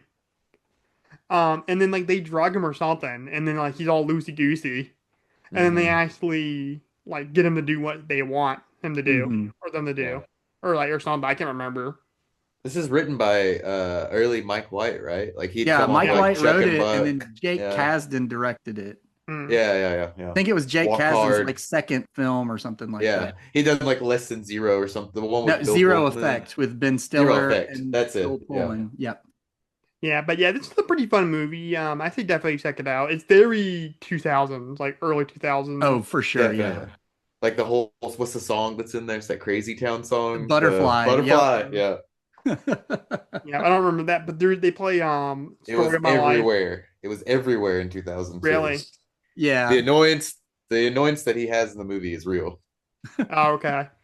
They oh, I know what you're saying. That I come know my what song. lady, come my lady, be my Hmm. butterfly, sugar. Yeah. Yeah. Yep. They play Story of My Life up top by I can't remember that band's name. Um, but yeah, that's in there. Sissy Spacek's daughter is his girlfriend, which is pretty cool. Oh, really? Okay. I Yeah, Hmm. cause haven't I'm seen like, it since it came out, so I don't I remember don't. Yeah, I a lot. remember he has a I lady remember friend, but Jack I don't Black remember spends a who it lot of the is. movie in his underwear. yeah. Yep. So yeah, so like I just remember I'm watching this movie and I'm like, oh, that actress is really cute. I look her up. I'm like, oh wait, see Sissy Spacek's daughter. And that's so the whole rest of the movie, that's what I kept thinking of. It was Carrie White. No. Hmm. With speaking of Carrie, the next order of business I want to talk about was I read for the third time Stephen King's Carrie, Hmm. and boy oh boy, I forgot how fucked up this book is. I've never actually I read never that read one. Carrie. Yeah. I've read a lot of Stephen King, but I've never read that. Yeah, this movie's Same. pretty messed up. Hmm. I mean, it was his first book. That It was was His the the first first first. published book. success. Yeah. Yeah. Yeah. Yeah, because I think he started writing like The Stand. I think he wrote like The Long Walk already. Hmm. Yeah. But yeah, this movie's pretty fucked up. Oh, this book is pretty fucked up. Hmm. Like none of his movies that I've seen have even come close to how messed up the book is. Yeah. The That's books usually are. the case with Stephen King. The book is always way more messed up. Oh yeah. Yeah, for Until it sure. gets to the end, and then it falls apart almost every Yeah, time. Almost every time. Not yeah. always, though. Yeah. There's a But yeah, no, couple. this book is really good. I like kind of how like they stole in like journal entries and like different fragmented books about telekinesis. It was really cool how he did that. And it's kind of interesting that like a publisher like published that like a book that was written that way. You know what I mean? Well, it's not unprecedented. I mean, if you read like Dracula, that came out in like 1898 or whatever, and it's all Yeah. like journal entries and like letters and Hmm. stuff like that. So But that that wasn't like that a first time author, right? That wasn't like he was already in. yeah, he had a lot of like short stories published Hmm. in magazines and stuff, but as a novelist, he was brand Yeah. new.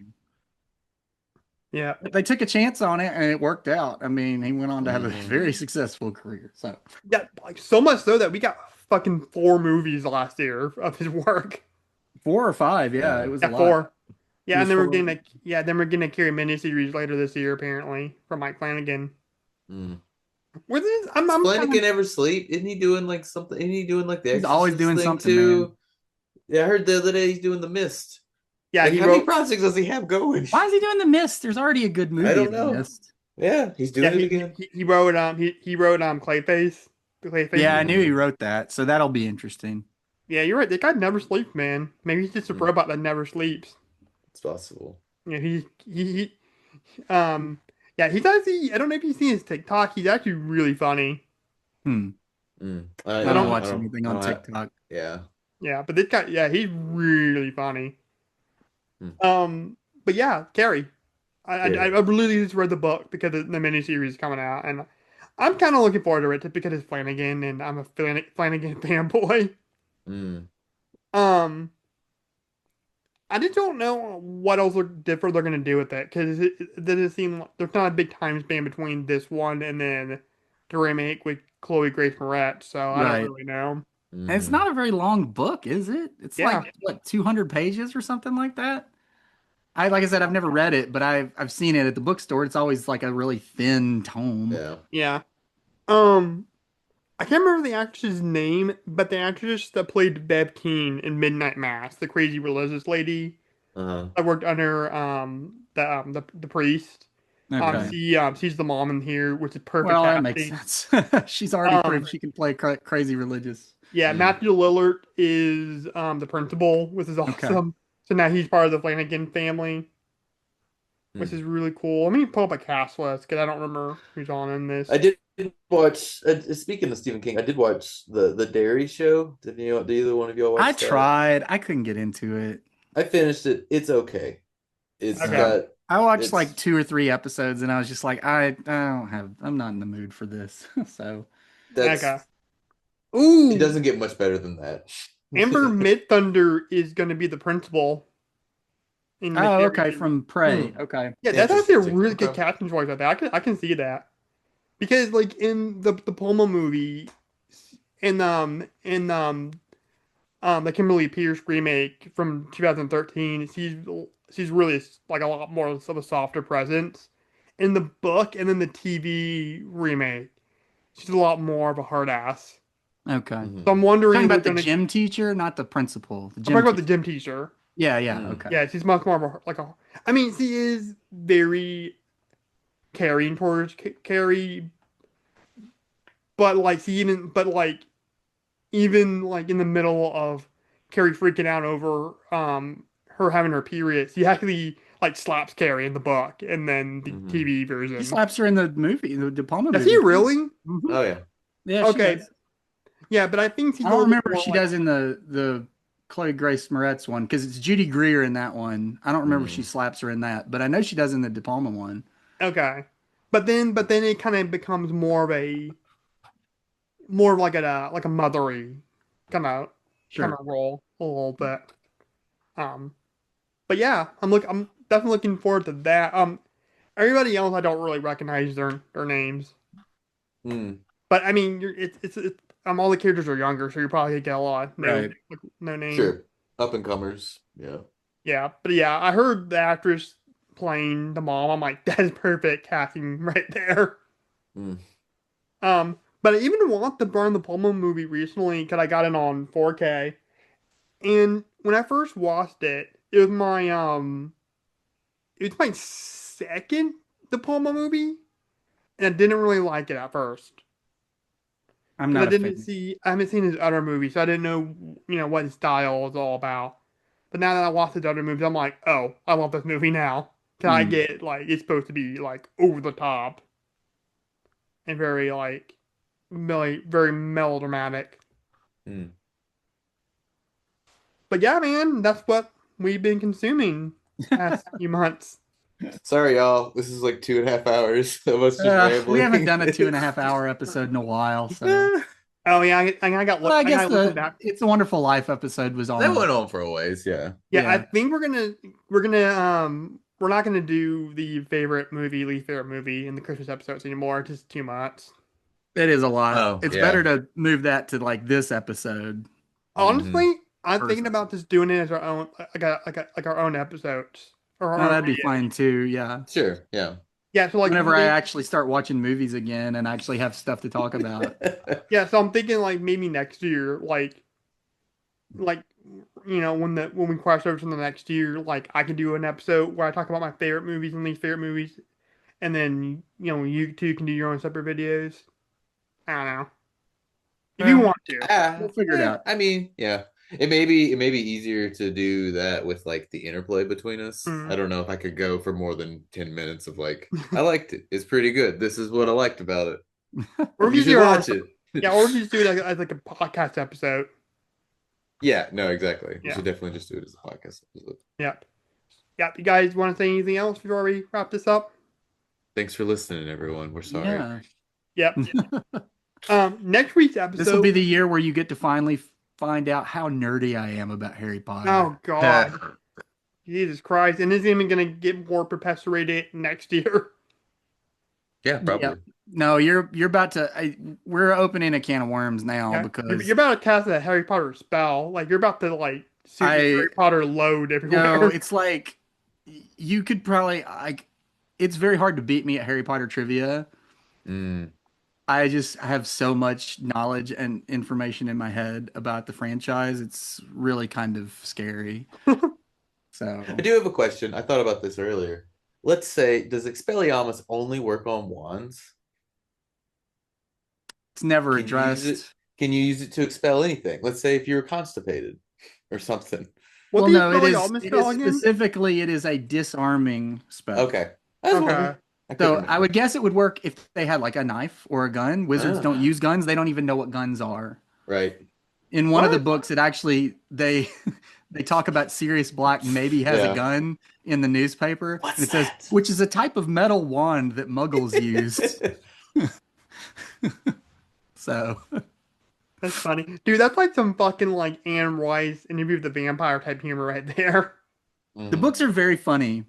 They're Yeah. They funnier are. than the movies. They have like a very like Hitchhiker's Guide sort of like Yeah. Yeah. dryness to them. Well, Like at one point in the third book, they go to the bookstore to buy the Monster Book of Monsters. mm, He's like, Mm-hmm. "Oh, those things are terrible. They're always like attacking people." It's sort of like last year when we got the Invisible Book of Invisibility, which was really expensive, and we never found the copies.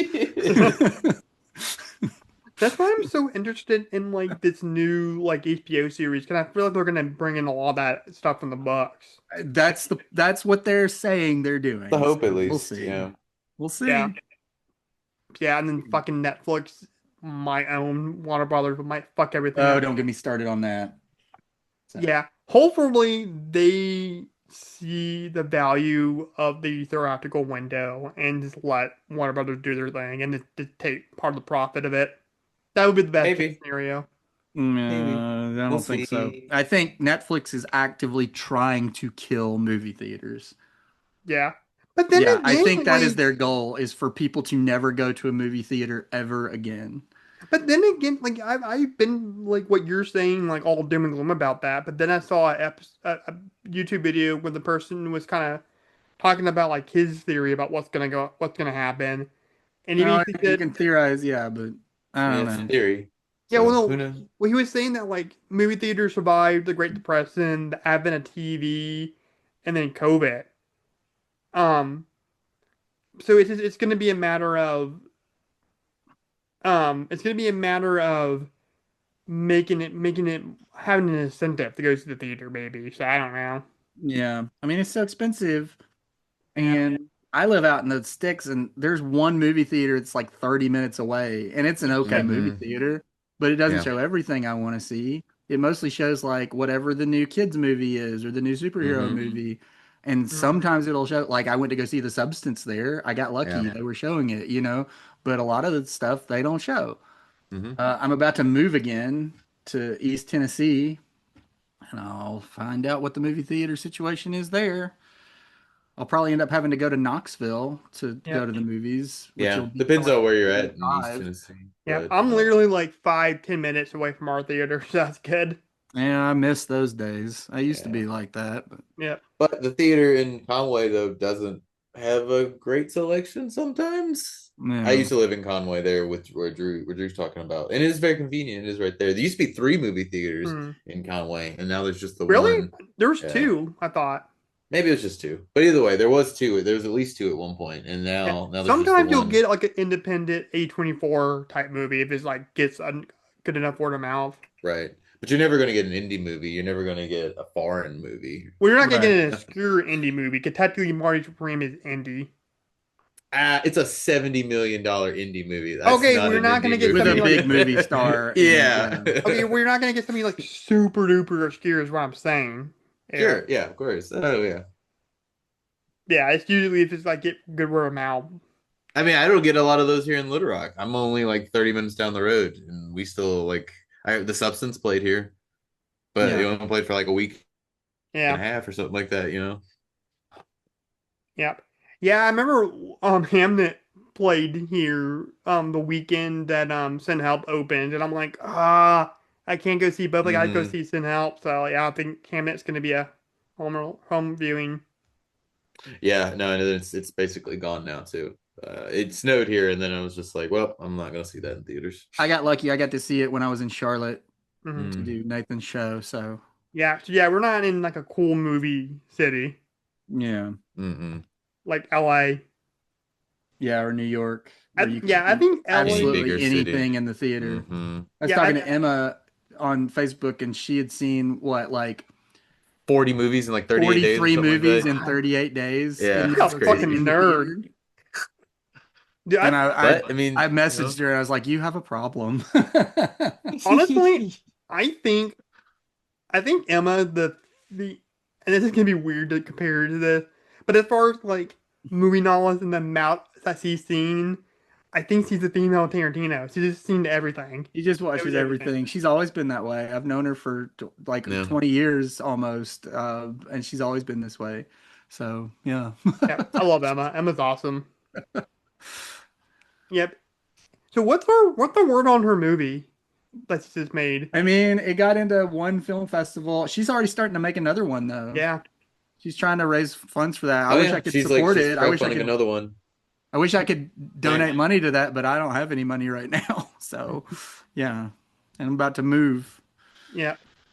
But anyways, guys, next episode is going to be the first episode of season 2 on Alan Hiscott, with me and Reed Lackey from the Fear of God podcast, and we're gonna do Strangers on a Train, which is Ooh, I very love Strangers exciting. on You Train. should also watch Yeah. Throw Mama from the Train, which is She kind of the watches comedy the remake. dichotomy. Yeah. Yeah. Yeah, yeah. Yeah, we watching some of these Hiscott movies. Like it's really messing up my ranking list because they're it's sifting around a lot with the Well, ones. yeah, you're seeing more of them. Yeah, of Well, course well, it's gonna also, shift That's what around. happens. Yeah. well, come my top three were Yeah. like Psycho, um, Rear Window, and The Birds. Now, The Birds is my second favorite Hitchcock Get movie. out of here, Psycho. Fuck you, man. Psycho's Yeah. amazing. It's a masterpiece. Everybody knows it. I'm a Rear Psycho's Window guy Psycho's for pretty life. good, Okay, what's your but it's favorite not the Hitchcock, best. Eric? It's not the best Hitchcock. What do you? I didn't say it's the Strangers on best. Train's really good. Vertigo's really good. Well, Vertigo is What his else? masterpiece, in my opinion. In my You opinion. just said you liked Psycho the best. Oh my God, how many times do I gotta explain to you, Eric? My favorite of something is not always what I think is Uh-huh. the best. Because your favorite is Okay. personal to you. It's Okay. objective. The best is a little bit more objective. I just like to say what I like. Okay, well, if you want to do it the way you want to do it, if you Okay. want to make your favorite being the best, that's all the Great. time. I just think if I like something, it's naturally the best one Yeah, because I only Yeah. like the best stuff. I don't like the bad stuff. Yeah. I have the Best best to me. taste. It's my taste. yeah. I don't agree with you doing it that way. Okay. I think when you come up with the best of something, Okay, we've got to end this. This is getting Yeah. ridiculous. all bias have to go out the window, in my opinion. But anyway, Tune in guys. next week for our all Psycho, all Spielberg podcast. Sorry, Anyways, go ahead. guys, if you like this episode and you want to see more spooky and weird content, make sure you slash that subscribe button. And make sure you follow us on Facebook at Horror Sci-Fi and Beyond. And also, don't forget to leave this episode a killer comment and give it a King Kong size thumbs up. And as always, guys, stay weird.